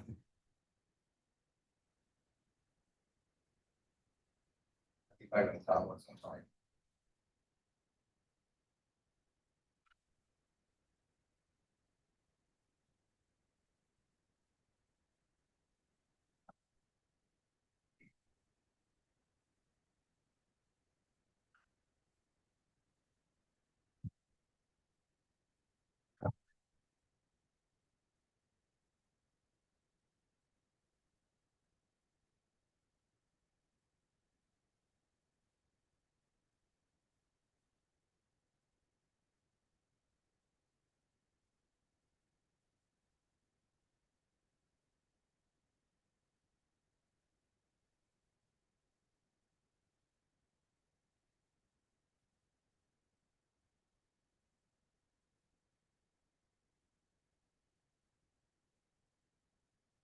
Wes, could I ask for how we landed at 0.34 instead of as a proposal? We looked at what surrounding counties were doing, saw some input from Orange County Water and Sewer, spoke with planning, and we just, that's the number we landed on. Based on a survey of surrounding counties. But where are those surrounding counties that that's what they're doing, they're still having problems, or? No, this is a conventional neighborhoods, like, for example, Greenwood County was one we looked at, their conventional neighborhood lot sizes. that we're talking about going pretty low with them, down to 8,000, and they might have started at 10, then they went to 8, now they're thinking about going back up again, so. So 60%. They're kind of battling. We use the 0.34. The existing verbiage in this amendment, so you're 60% plus your 5. You'd be looking at lots that are just shy of 7,400 square feet. If you build every single one you could. And how many of that come out? On this example? Yeah. Or we won't. 628 on conventional and 656 on open space. I was thinking instead of a 0.34, at like a 0.4, as just to gauge the number, because like you said, if you compare it and you do open space and you get the same percentage plus, you're at more houses than you're really wanting. And then that would just incentivize them to stay conventional, and then you're not getting the benefit of open space, which is kind of what we want. If we had their choice on it. I'll get Mr. Hill's opinion on that. I wouldn't. I was just You saying. quit listening, right? No, I was saying, it's kind of, when you start looking at these type of examples, which is a really decent way to do an apples to apples. Because of all the other roads and other laying conditions that we typically see in Lawrence County, it's sometimes hard to I don't know that you would actually get that many lots on this thing. So if you're making a decision off, oh my gosh, 600 lots sounds more than we want, when it actually is probably gonna be more 400 on a big old 200-acre site. It might be Because it's helpful. not including the infrastructure and the stormwater. Yeah, it might be helpful to get an engineer to do a hypothetical under the 3 scenarios to see truly how many lots you would get under these different actual conditions.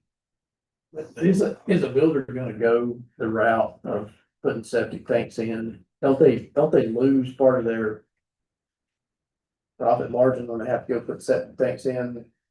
Even if it's a half-acre lot versus a, That's a really hard thing to speculate because you've got capacity fees, you've got infrastructure costs, you got off-site sewer. You know, you start looking at, I mean, if there's a $7,000 sewer capacity fee and the county has a capacity fee on that, well, they can get away from the sewer capacity fee by going septic. There's a whole lot of things that go into that make it, I don't know what the future will look like in that regard. But I think if they're very close and the soils look marginal, they might pursue septic. Again, this is just where public water and sewer is though, and we've talked about that many times. That's a very narrow area of county. Relatively speaking, we use the county as a whole. Around 10% of the county, is that right? Is that right? Around the right number? 15 if you take out all the west, I'm talking about buildable area, not just total acre. But yeah, you remove wetlands and roads, it's not a whole lot.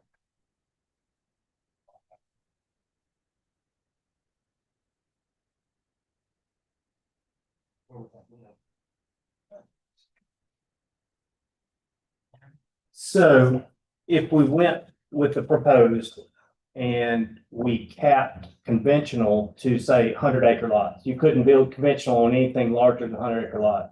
And if they wanted to build a 200 or 300-acre lot, they'd have to use open space. Then we can control the size of conventional lots. I just throw 100 acres out as a number. Maybe it's 50, maybe it's 150, who knows?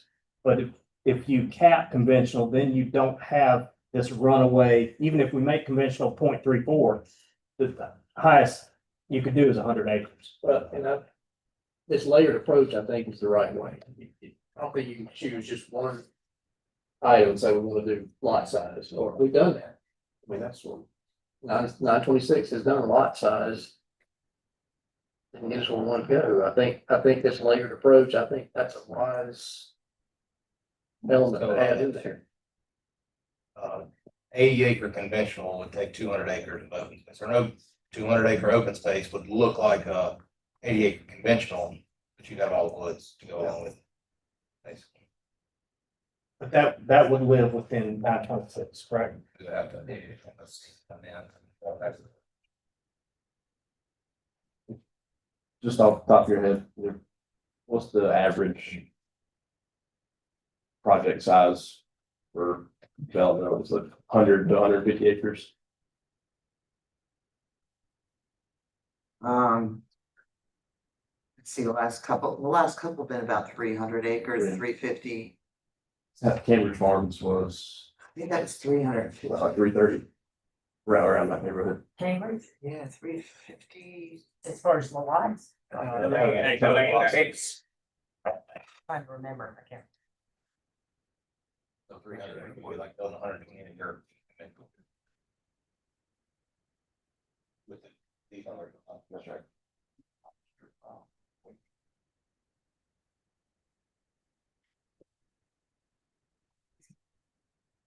I think it was 500 some lots. Yes, that I do remember. I think it was 502 or. So, about 4. On 300 acres. That was 300 acres? Yes. Okay, I'm writing all this down. Well, I'm asking y'all, go back and do my research. So let's to get us something on paper to discuss at the next meeting. I think we need a new ordinance amendments division 10 of ordinance 926. What y'all writing down? Division 10 ordinance 926. And then use the chart you already presented us and add a section It says general standard, so under general standard, that subsection. You want to start at 100 for debate, Mr. Chairman? I do. Add in a maximum. Partial acreage of 100 acres. Does that work? Okay. And what if, And wait, I've already now, thought about what it. if somebody buys 300 acres and they have 100 over here and they have 100 over there and they do two conventional? Can they do, I guess that would allow for that, right? So, Theoretically, I had that exact thought today in discussion. I think what you would do, as we have to be better at the TRC and things, when things come through, that we recognize that this parcel would probably not be owned by three different entities, it'd be owned by the same entity, and them trying to do that, we wouldn't allow that. Because they're developing the entirety of it, they're just trying to loophole it, we would not do that, so it would not fit what we're looking for in that community anymore, and so we just deny it on that. We probably need to add some verbiage that you're gonna have to do adjacent conventional subdivisions. Figure out how to word that. Recently I required them to, if they're gonna do it phased, because they tried this too. Where they would do so many phases, say, okay, that's their development, and then they come back with more phases on the adjoining property. And so now I said, you know, you could do phased, but you gotta bring the entire project in, and it's gonna be approved as a whole. But when you get to 300 acres, you're better off doing open space. that's right. Because you get 20% more. Yeah. Than you would on just 100. Still on hypothetical. I had that same thought exercise today, yeah. I think we can. But I think that shows you, it's incentivized to go with open space.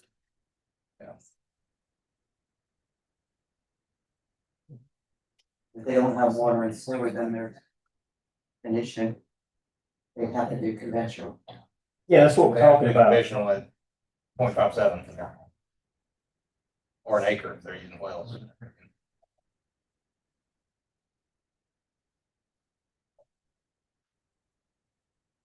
100 acres with a plot around, right? That stipulation is only if it's public Your water. lot would almost double, or if you divide it in half. So under Yeah. 10 acres. Is still 1.7 on the second tank. I believe so, under, Yeah. yeah. That'd be considered minor. Yeah, which, I mean, If that doesn't change, I don't. just based off Kemp's. The lot size doesn't change for minor versus major, correct? Or if major subdivision versus minor subdivision. No. Minor subdivision. It's the number, it's anything over 9 is the major.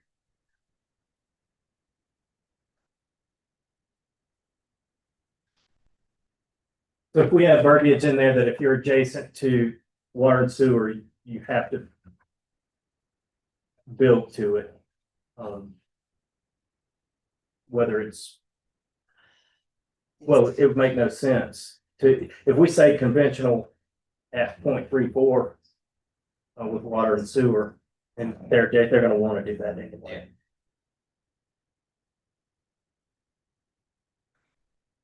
It won't make any sense, huh? So again, it's 100 acre maximum limited to those adjacent to water and sewer or any conventional. So my personal opinion is any conventional. Cause I wouldn't want 100 acre, over 100 acre, 200 acres of septic tank conventional, I wouldn't want that, I wouldn't want that. I wouldn't recommend that. I'm trying to think about unintended consequences. We have a min max in our mobile home park subdivision. So we have a min max in our mobile home park subdivision. I know we do an RV. But yeah, I would add it, but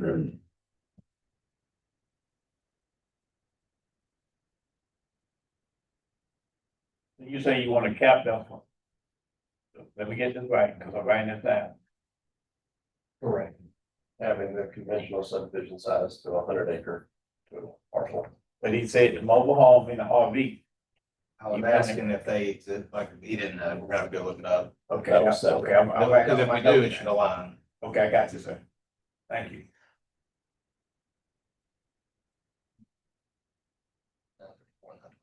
$34.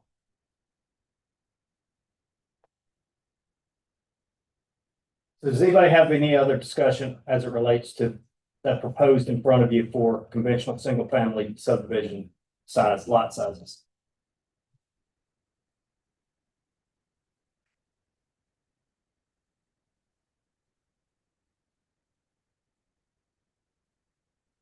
I gotta get back with you.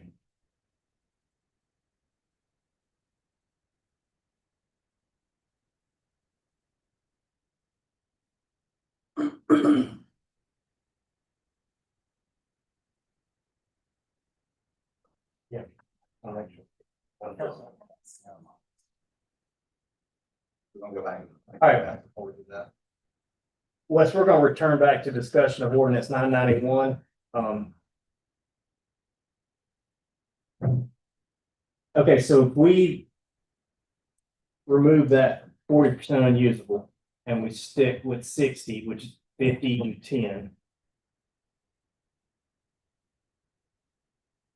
Are there any other concerns now that we've lowered the lot size to 0.34? The only other thing that I had mentioned was 100-foot buffer regardless of like of pipe of land around it. We don't have to qualify what agricultural land is. Yeah. So 100 regardless. Would anybody have an issue with a 100-foot buffer regardless? Anybody want that? If we change the minimum adjacent buffer from 50 foot for others to 100, so it'd be 100 whether it's agricultural or other use. Yeah.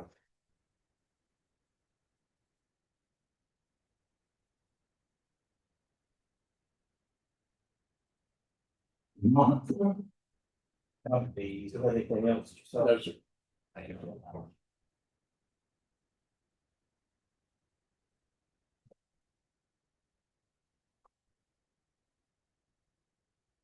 That's for the entire property. Correct.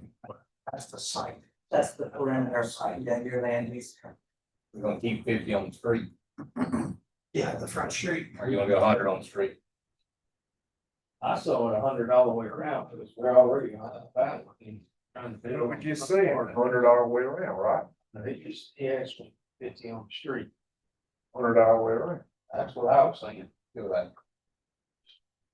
Let's. So you don't end up with all your open spaces back in.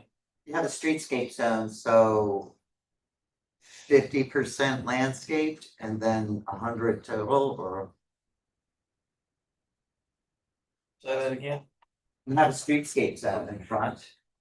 in the Usually- existing, we have a streetscape, Yeah, which is how much? it's, but for conventional development, it's 40 and it's all We're talking about landscape. open space.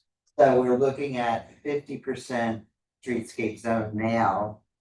And that would be landscaped, at least 40 feet. You're saying 50%. Are we talking about 50 foot or 50 feet? Sorry, 50 feet. Okay, It's a 50-foot depth streetscape zone along your main so border. like I'm a 3-year-old, tell me exactly what that looks like from the edge of the road to where, what does that look like between the roadway, the edge of the roadway and, And the development Yeah. itself, yes. so tell me. So it'd be 50% landscape 50 feet. and then, 50 feet. 50 sorry, feet. 50 feet extra. But landscaping could be some grass and flowers, or, I mean, is it a buffer? Is it, what That's is my the? question. So if you wanted it at 100, if we have it right now set that it's 50 with 40 feet of it landscaped. If we do 100, do you want to keep it 40 feet landscaped, or do you want it 50 feet landscaped, or? Well, just manicure 50-foot, leave 60-foot natural. Okay. You mean like 15 feet? Huh? Yeah. So then we would have something, when we talk about this second reading, we'll have something to physically look at and see if we need to adjust or make, we really need to see something. Said bring the crayons out. I did think Matthew's example still exists. They could choose to put the whole development on the road and leave the 60% on the backside. I don't know how you address that. I mean, it addresses a little bit as, what page is that on the? How many, what percentage of the front of the space? 50%. Oh, wow, so I got a question about that. I don't think that's possible. I don't either. There were a couple actually that I just recently sent Wes that you can see it, you can see how it's done. And it's not as difficult as it sounds. Even some of the models that we have up here, I think that I saw that. But, Why would we choose to do, in this instance, why would we choose to make them have so much at the front? it's part of the structure of the type of development that is that I've seen as far as researching it. I wouldn't And mind there as are- much of we it's do have front loaded as long as couple there's a nice buffer where you can't tell that the entirety of it is on the road. It's 100 feet from here to the last door. You'd have to put a berm or something up to block the. And that's what I was wondering what the buffer really is. Is it, They can do a berm instead of a buffer. It still would have to be landscaped, but they can do a berm. There are options. Does that We outlined that in 96 Yeah. appendix. Does that include right of way, road right of way, or does that exclude? Is it 50 feet from where the road right of way, which state road would be what, 33 feet from from the center line? center line? Start after. From right the of way? street, I'm sorry, from the street edge. Can't say it in asphalt. Even if there's a sidewalk. So 50 feet of that, you're already losing 17 with right of way. 17, 18. Well, we actually had a question from Lawrence County Warrants, they were never mentioned about, if they had to widen the street. And if we required that much of a buffer, how would they get their street? I'm thinking, well, that's what that buffer's for. They do have to widen the street, they were thinking up part of that.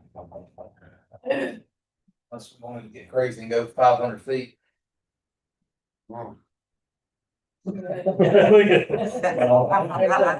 That's the football in the third. That's what I was wondering too. How do you determine that? Because every parcel of land is on a lake somewhere. And at least our minimum parcel size is 10 acres. What's that? Our minimum parcel size for open space is 10 acres. So I could buy 10 acres. Apply for open space, but do 500 feet, that's the whole 10 acres. Depending on chicken size, of course, it varies parcel to parcel, but we gotta keep our minimum size in mind with that. Even at 100 feet, I mean, the likelihood of someone coming to a 10 acre open space subdivision is highly unlikely. But I mean, I don't mind it at 40, I think it's possible. but like I said, the examples I've seen, they've been, around 50 feet where that streetscape's at. So it's just a guide to go by. Will there be another one of these sessions or just it? So I believe y'all will have a planning commission meeting with public input. We'll have a second reading with public, and then there's a third reading. So We can schedule something, I guess, between now and then. if That's necessary. just, maybe give us some time to think through this road frontage buffer issue. What was the date of y'all's meeting? Something like the 18th? 18. On this buffer, if it's a county road, it's center of the road, get your 100-foot state road, it's center, go 100 foot. May lose a little feet here and there, but no center. That's simple to me, just get the center of the road, go. There's a little difference between easement on the county and the state, but go to center road, food line and be done with it. I think the bigger issue was if you got 60% of it is gonna have to be open space. Yeah. You could run into a scenario where all the houses end up at the road front, 60% would be back where you couldn't see it. And so what we're talking about is how do you incentivize or legislate, I guess, to where the homes would be further back off the road and the open space is what you would see as you go down the roadway. And I don't know how you quantify that. Have to somehow, it just doesn't make logical sense to Then somebody say, well, if you put the house, that means, at the fact, that means more road construction, right? So you develop probably gonna want close to the road. Well, it makes sense. So we got. If I was gonna live close to the road, I'd like for 100 foot be between me and the road. They still have. If I drive down the road, I want 100 foot between me and the house. Wes, before you can present something to us, for second reading, they will have their meeting, correct?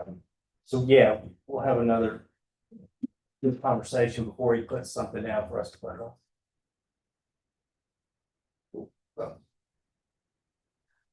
That gives y'all a week to think about. I mean, yeah. Well, anything else? Everything. All right, any other discussion on item number 2? If not, our next item is, the proposed amendment to 926 about non-conforming lots. Just to clarify, there's been a lot of discussion, a lot of numbers going around Okay. with the open space percentage. Is everyone happy with 60 or? And three, Yeah, I think. 0.349. That was the change for me is they're gonna go down to that. There's no reason to change lower than 60%. So. Can we briefly touch on the D1, page 5. 50% of the lots touching open space. I think that'll cause problems. At some level.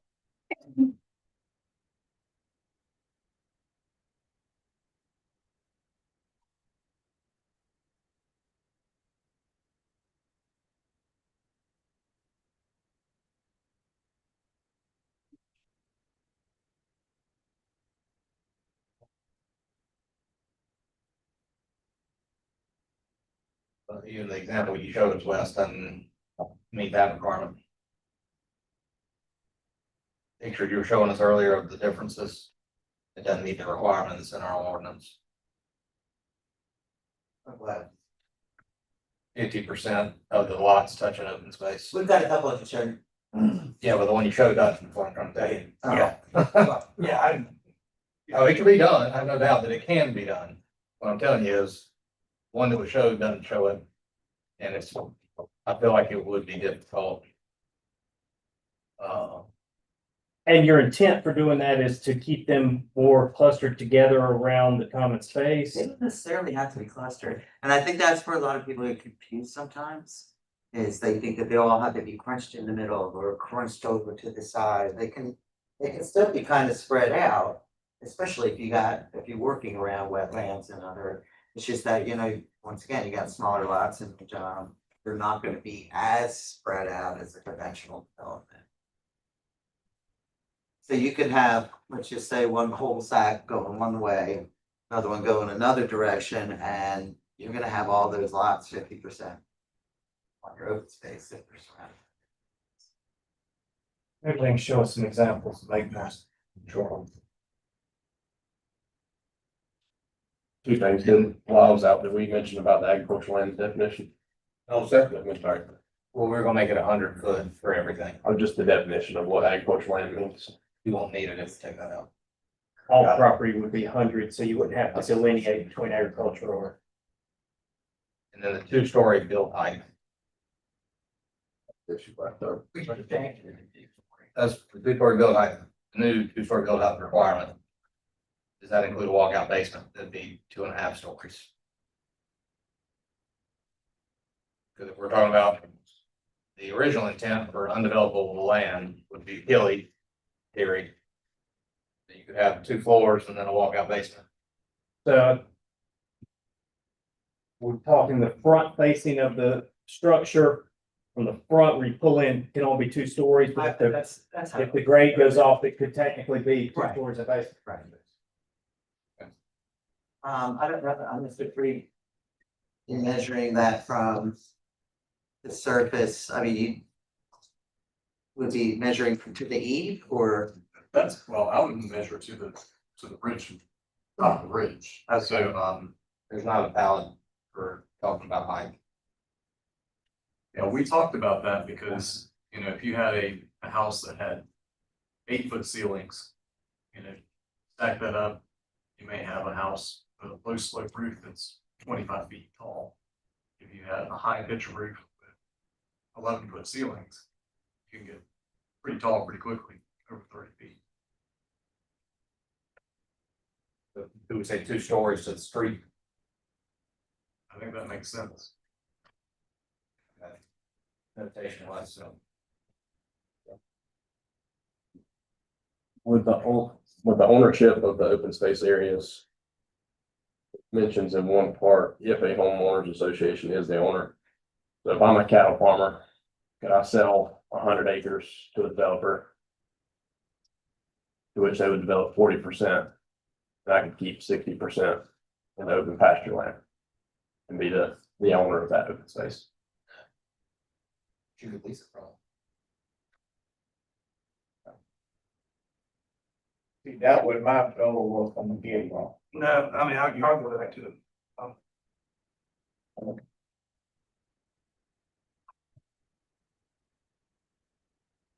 That would have been Like like you you were were doing doing, right I thought, only can put 50% and then 40%. So we're telling you, you can build more houses on that stuff. Yeah, I was saying you build more houses, but the point is. I still got, can't sell my whole 100 acres. Oh, you sell it. You can sell it. The developer has to file that 100 acres.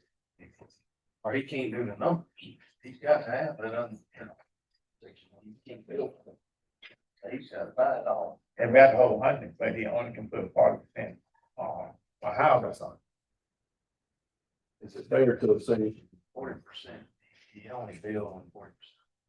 Yeah, that's right. The same amount of houses, actually built more. Is it fair to assume that it would be difficult for a voluntary HOA to take care of 50 acres? So that came up in our last conversation, no question. Came up about, conservation easement. Which would forever make that open space. Or subleasing it to a farmer or something like that.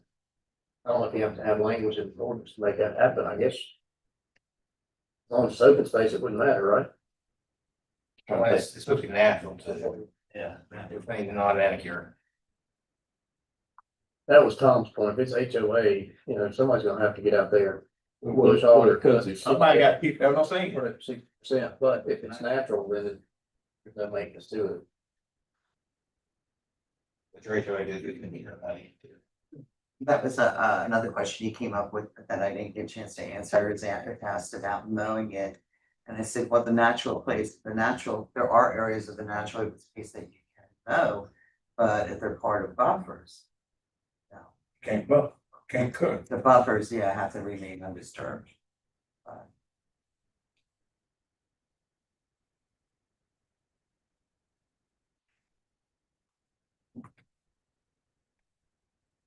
Except for the three things that are good. You might build more houses, but guess what, the HOA don't have the charge. The resident for the upkeep of that other piece of property that can't be built on. That's what I'm saying, y'all. A lot of them.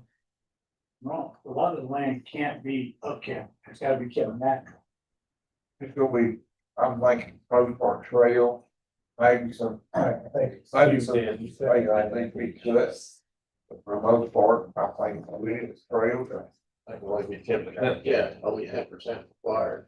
So if I got kudzu, I don't want to go buy a house, $300,000 house, it's got a wall of kudzu, 80 feet tall oak trees.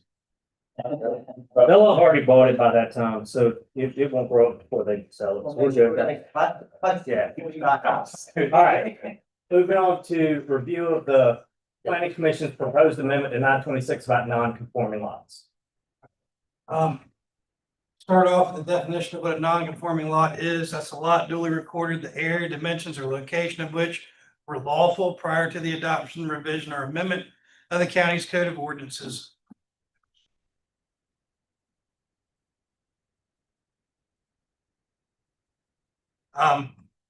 but which by reason of such adoption, revision, or amendment conforms to the present requirements of the code. Since that was very clear here, let me give you a picture of one. This is a non-conforming lot right here. The reason this lot is non-conforming is because our current minimum lot sizes are 1/2 acre, and that lot is approximately 1/3 of an acre. It's being subdivided. It has already been subdivided. It's not being subdivided, but they want to put a structure on there. But here's the problem. No new structure shall be placed on a non-conforming lot except in conformity with the current requirements and standards of the county's code of ordinances. So we go back to look at that. That doesn't meet our current code because it's not 1/2 acre. So that lot can't be developed right now. Let me ask you this, sir, are you there? I'm glad you brought that up. Because if somebody got a house in Liddy Mill, Wash Mill, in Clinton, on a mill piece of property. Somebody told me the same thing. They don't meet the county code because they can't go back and put a house on them because the mill house was built a certain side, and now a person can't build a new house on that same kind of lot. Correct. And it's vacant. Correct. And this is the exact problem you're talking about. There are lots in existence that do not meet the minimum lot size requirements under ordinance 926. And the only avenue for someone to place or replace a structure. So imagine if you had a home in Joanna on a mill, when this mill was, and it burnt down, and the county tells you can't place a new structure on it because it doesn't meet the current requirements. 926, oh, I got two questions. Why are we trying to use the 926, which was developed for subdivisions, to govern this part of our county? Not geographical area, but to me, these are two totally different subjects. Why are we trying to use the 926 for this? Because they still belong, the county council signed the thing, sir, that all that fall up under 926, sir. I read this stuff. That's what blew my mind, that every parcel of land in the county falls underneath that. Sure do. Whether it's being subdivided or if it ever has been subdivided in the past. So I understand what he's saying. 926 should be a separate, because like the ordinance that we got, like people in Liddy Mill, Joanna, Glenna, Watt Mill and all of that. How can we change that ordinance for those lots? Or can we grandfather those them lots in? We're fast forwarding all the way to the end. Here's what we want to do. Here's what we think the solution is. Where a lot of record existed before July 22nd, 1996, which was when the first land development ordinance was passed in Lawrence County, or where a lot of record was created in accordance with applicable county ordinances between the dates of July 22nd, 1996, and October 11th, 2022, which is when 926 was passed. And does not contain sufficient land. Well, let's just do it. To conform the dimensional requirements for the ordinance, such as does have sufficient frontage on a privately or publicly maintained road or street. Such lot may nonetheless be used as a building site for a single-family dwelling or one manufactured home, and the building official is hereby authorized to issue a permit for the use of the property, which conforms to the requirements, setbacks, heights, buffer yards, parkings, etc., that were A, established at the time of the creation of the lot, if any, and if there are none, as observed on the majority of lots in the same street or thoroughfare. And that's one other thing. I can just say, Joanne is in the county.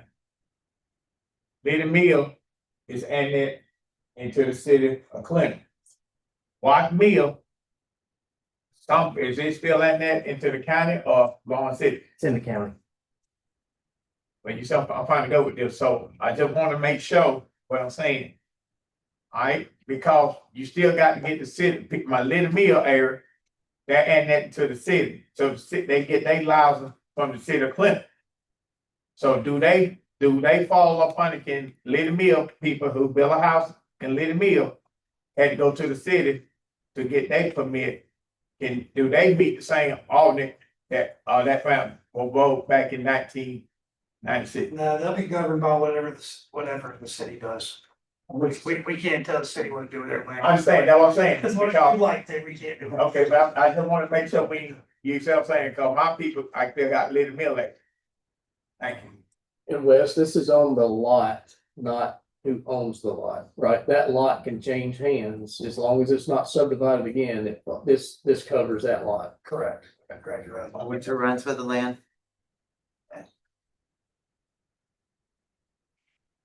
So we've had a lot of these come before planning commission where they're trying to put, I don't know how many appeals we've had, but it's been a lot. And each time they do. So if that's the solution, how does this body arrive at that solution? We need to amend 926. To strike the current language and insert this language.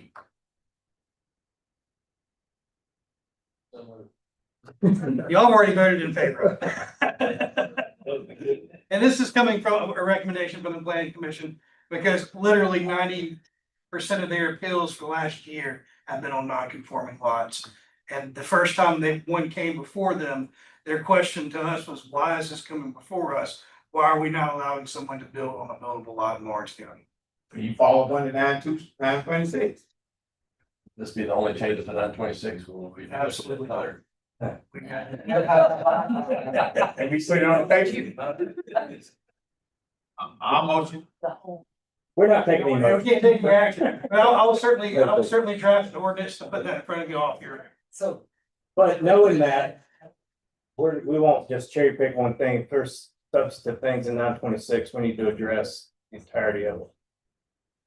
I think my planning commission would like us to do this piece sooner rather than later, because they are getting. They got a meeting coming up on 18. Yeah, and they've got two of them on this meeting. Can this be handled in one meeting? This can be a standalone. Okay. I mean, not standalone ordinance, but it can be an ordinance that amends 926. If you look at most land development regulations, they've been amended a million times. And then you'd institute on pending ordinance doctrine to let it happen, or we don't have to have 3 readings in a public hearing? We still need 3 readings. If we gotta do that, then why don't we address other things at the same time? Mr. Chairman, if I may, you've got the most vulnerable people in this county that are falling under this. And they're having to pay $200 every single time they have to come and make an appeal. So not only can they not put their home, but most time they've already paid for the lot and the home. And gone through the permitting process and denied, they're having to put another $200 up just to get them an appeal to come before us to ask for it. And quite frankly, the other changes to 926 are gonna be more controversial. And they might not pass. So if we try to do it in a, for lack of a better term, omnibus fashion, where we throw you a bunch of revisions to 926, you'll throw out the baby with the bathwater because we've given you too I'm with you, sir. I'm not throwing any babies out. Y'all need to talk. I'm with you in trying to package it, but this one I think stands alone if you can do it that way. Okay. I've been to y'all meeting and I understand everybody come in front of y'all, I'm paid the $200 and paid the other fee to the building and code. And And the time. and the time, cause y'all still there. Cause I got another couple, a guy that work for the county, don't see y'all on the 18th. Same situation, like this right here. He came to me, I worked with him. He told me the same thing, he got to come in at y'all for appeal. So he can put his house in process. You go back to the current verbiage.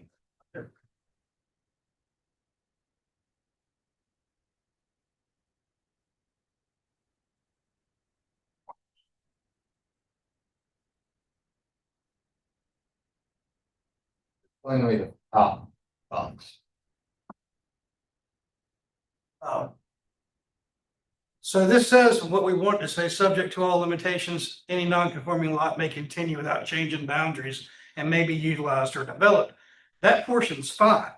It's this portion that's giving us the problem. Because then it turns around and says, but you can't put a new structure on it. But I think we might be splitting hairs if you had a wholesale fire loss or something. It's replacing the existing structure. It's not adding a new structure that never existed. A shed, a garage, something, a mother-in-law building. The ones we've had are vacant lots are trying to put a mobile home. Once we're having your vacant lots, but it can be, it has been interpreted to prevent people from repairing or replacing the stored homes. So probably we all talk about different times, unintended consequences. I almost wonder if that verbiage meant to read counties building codes, not codes of ordinances. Because we still want it to meet current setbacks, I would think. That's what blew my mind, that not a square inch of this county now, that doesn't fall under 926 because of the way that's written. Yeah. It sounds like a zoning ordinance is what it sounds like. Well, also, if you read the purpose, there's nothing about single parcels in it. It's all about subdivided property and development subdivisions, which makes me wonder how this applicable, whatever the term is. But my only, if you go back to the proposed, my only concern is we're basically waiving any standards if the lot existed. If the lot existed, they can meet the current setbacks. But they gotta still meet the requirements. They still gotta conform to the requirements that were established at the time the lot was created or that's observed on the majority of the street third. But they can make it look like the rest of the neighborhood. Yeah, there was an issue down in Waterloo. They wanted to put a house within 5 feet of the line, which was probably legal in the 70s when they built the daggone thing. Those are the ones I'm worried about. This one that you showed, there shouldn't be any issue on that lot. Well, still, I think the difference between that, the lot would have been buildable, but they would still have to meet the setback requirements. They couldn't put a house 5 feet from it. But maybe there's two options. I think where you're going, maybe change the original language to, instead of the county's code of ordinances, maybe you change, put that building codes, right? Something. Does that fix it, Wes, if you did that? It still doesn't address anything regarding setbacks. We would have to meet the, is it the international building codes? They're the ones that have. Or, Lisa, or they're not setbacks in the international building codes. Yeah, they do, but I think they use them towards the manufactured homes. And for utility right of ways, but yeah, I mean, but that's not it. I just, the way I interpret, and I could be totally wrong, the proposal is that it would give a free for all for whenever that lot was created. I think the only free for all is the lot size, right? I'm good with that. I'm no issue with lot size. I think the lot size is the only thing that it's gonna allow. It's not gonna have to conform to a half acre, it's gonna conform to whatever Right. it was at the time, but setbacks still have to apply according to the current ordinance, is that correct? Scroll on, that's not how I read it. The setbacks have to conform to what was established at the time the lot was created. So if there are any setbacks at that time, or if you don't have that, you have to look at what the majority of the houses on the street or thoroughfare, and they have to meet those current If setbacks. you go to the Payless there, I know there's lots there that were created in the 60s that are non-conforming because they're too small. Right. But we don't want them on the property line either. Well, we're running this in Clinton, city of Clinton, I know that not applies here. that be there would cover us. Say there's not any setbacks on record. But that's the problem. They didn't have setbacks when they were built. Uh, They wouldn't have setbacks when they were built. but then B would cover us as for an informant to the existing neighborhood. Well, that's what happened is technically right now, they would have to meet the 30-foot front, 10-foot side, 10-foot rear. Yeah. And especially with the one that he brought up, I remember looking at that and saying to us, I said, this is crazy. I said, if you look at the rest of the development, none of those homes are further than 15 feet from the edge of the street. So why do we make them do something completely different than what's already there? Having them 30 feet back. I don't think it's do or die and all that. There are safety factors. We've had a discussion with the fire department about frontage widths and that kind of stuff. EMS had to get to the back of the house. And the house is 5 feet off the property line and the trees growing up and that's where it becomes a public safety issue. Once again, I care less what the side of the lot was. Make sure we have public safety access needed in case of an emergency. But doing it this way, we'd be able to look at the rest of the neighborhood and. So what do I have to pay to come let you observe the majority of the lots on my street, build a house? Or y'all do that for free? Oh, no, I do that in GIS. Measure them. For free, like build permit, where to build permit costs, nothing beyond that. I'm sorry, I misunderstood. Who's regulating this is what I'm trying to find out. Building codes, Well, if it's a variance request, it comes to me. we pass this, there won't be a variance. All they're gonna get is a permit to build. So Civil codes. who, the building code would be the ones. Who has a final call on that? We don't have a building official. Other than. Well, third party. We have. Third party. Never say we don't have that. We got so many building officials, it's unbelievable. I can see them. In the house. So we have inspectors that can do it in the building. So now. Thought you were asleep over there. If we stick with this, which I'm good with, if we say we're gonna ignore any of the current setbacks and all that, which is fine. Cause I think it will be few and far between if there's an issue. I guess we need to make sure that our building department is well educated on this. Because my other fear would be, they say, you can't build that house, it's gotta be 10 feet away from the street right here. And they say, no, it's doesn't, this lot was created in 1958. And that caused an argument, so we would just need to internally, Mr. Administrator, make sure our staff was prepared. Right. For those frustrating moments that could happen. Yeah, I mean, what you're asking is, I mean, that would definitely be the building codes enforcement to do that, to look at the plat and say, I mean, I'm looking at Clinton's right now, and I mean, you're gonna be anywhere from 5 to 10 feet for side setbacks and 25, 30 feet from the street. But if you're looking at something, let's just say in one of the mill villages, you can actually walk down the street and look down the line and see where the existing houses are. And as long as they're proposing something that is within those standards, I mean, it should work. I mean, you know, I don't know if we have something that talks about the maximum allowable lot coverage that you wouldn't want to do. A house with 0 lot lines that has 4,000 square feet, where you would normally have a 1,200 square foot house. Because I had Habitat reach out to me and they wanted to go to Leadville. But, from certain part of the county, and here it got turned away.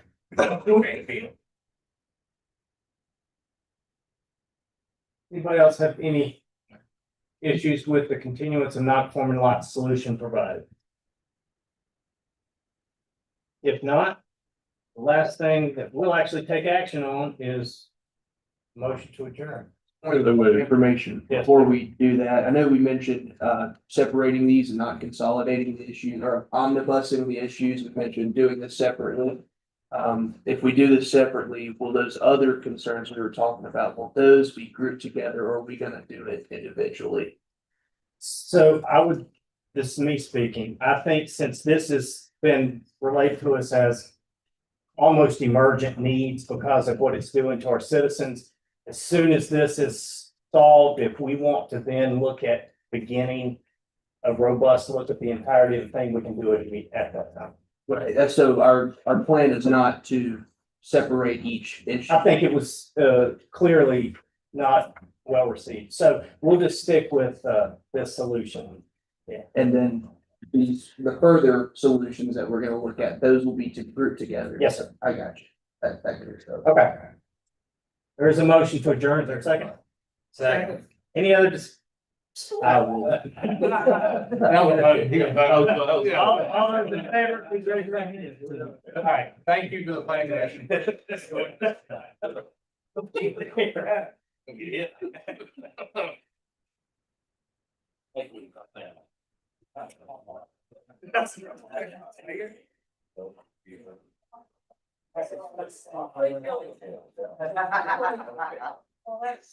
Hey, y'all want some pizza? Cause we got a lot back here.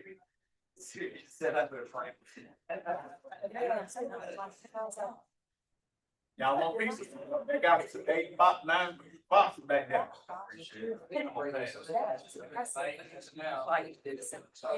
Thank y'all. Yeah. Thank y'all.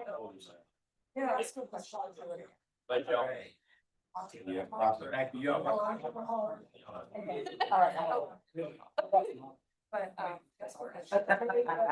okay. Everything you got? Sure. said. That was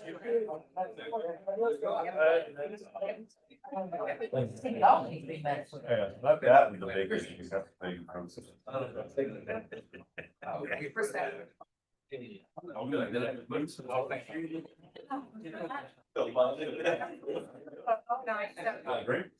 Y'all have a good. I asked all the engineers. In Greenville, they had guys coming up and doing. Nancy here. They sent No, out. I feel bad. Developers, comments and said engineers and to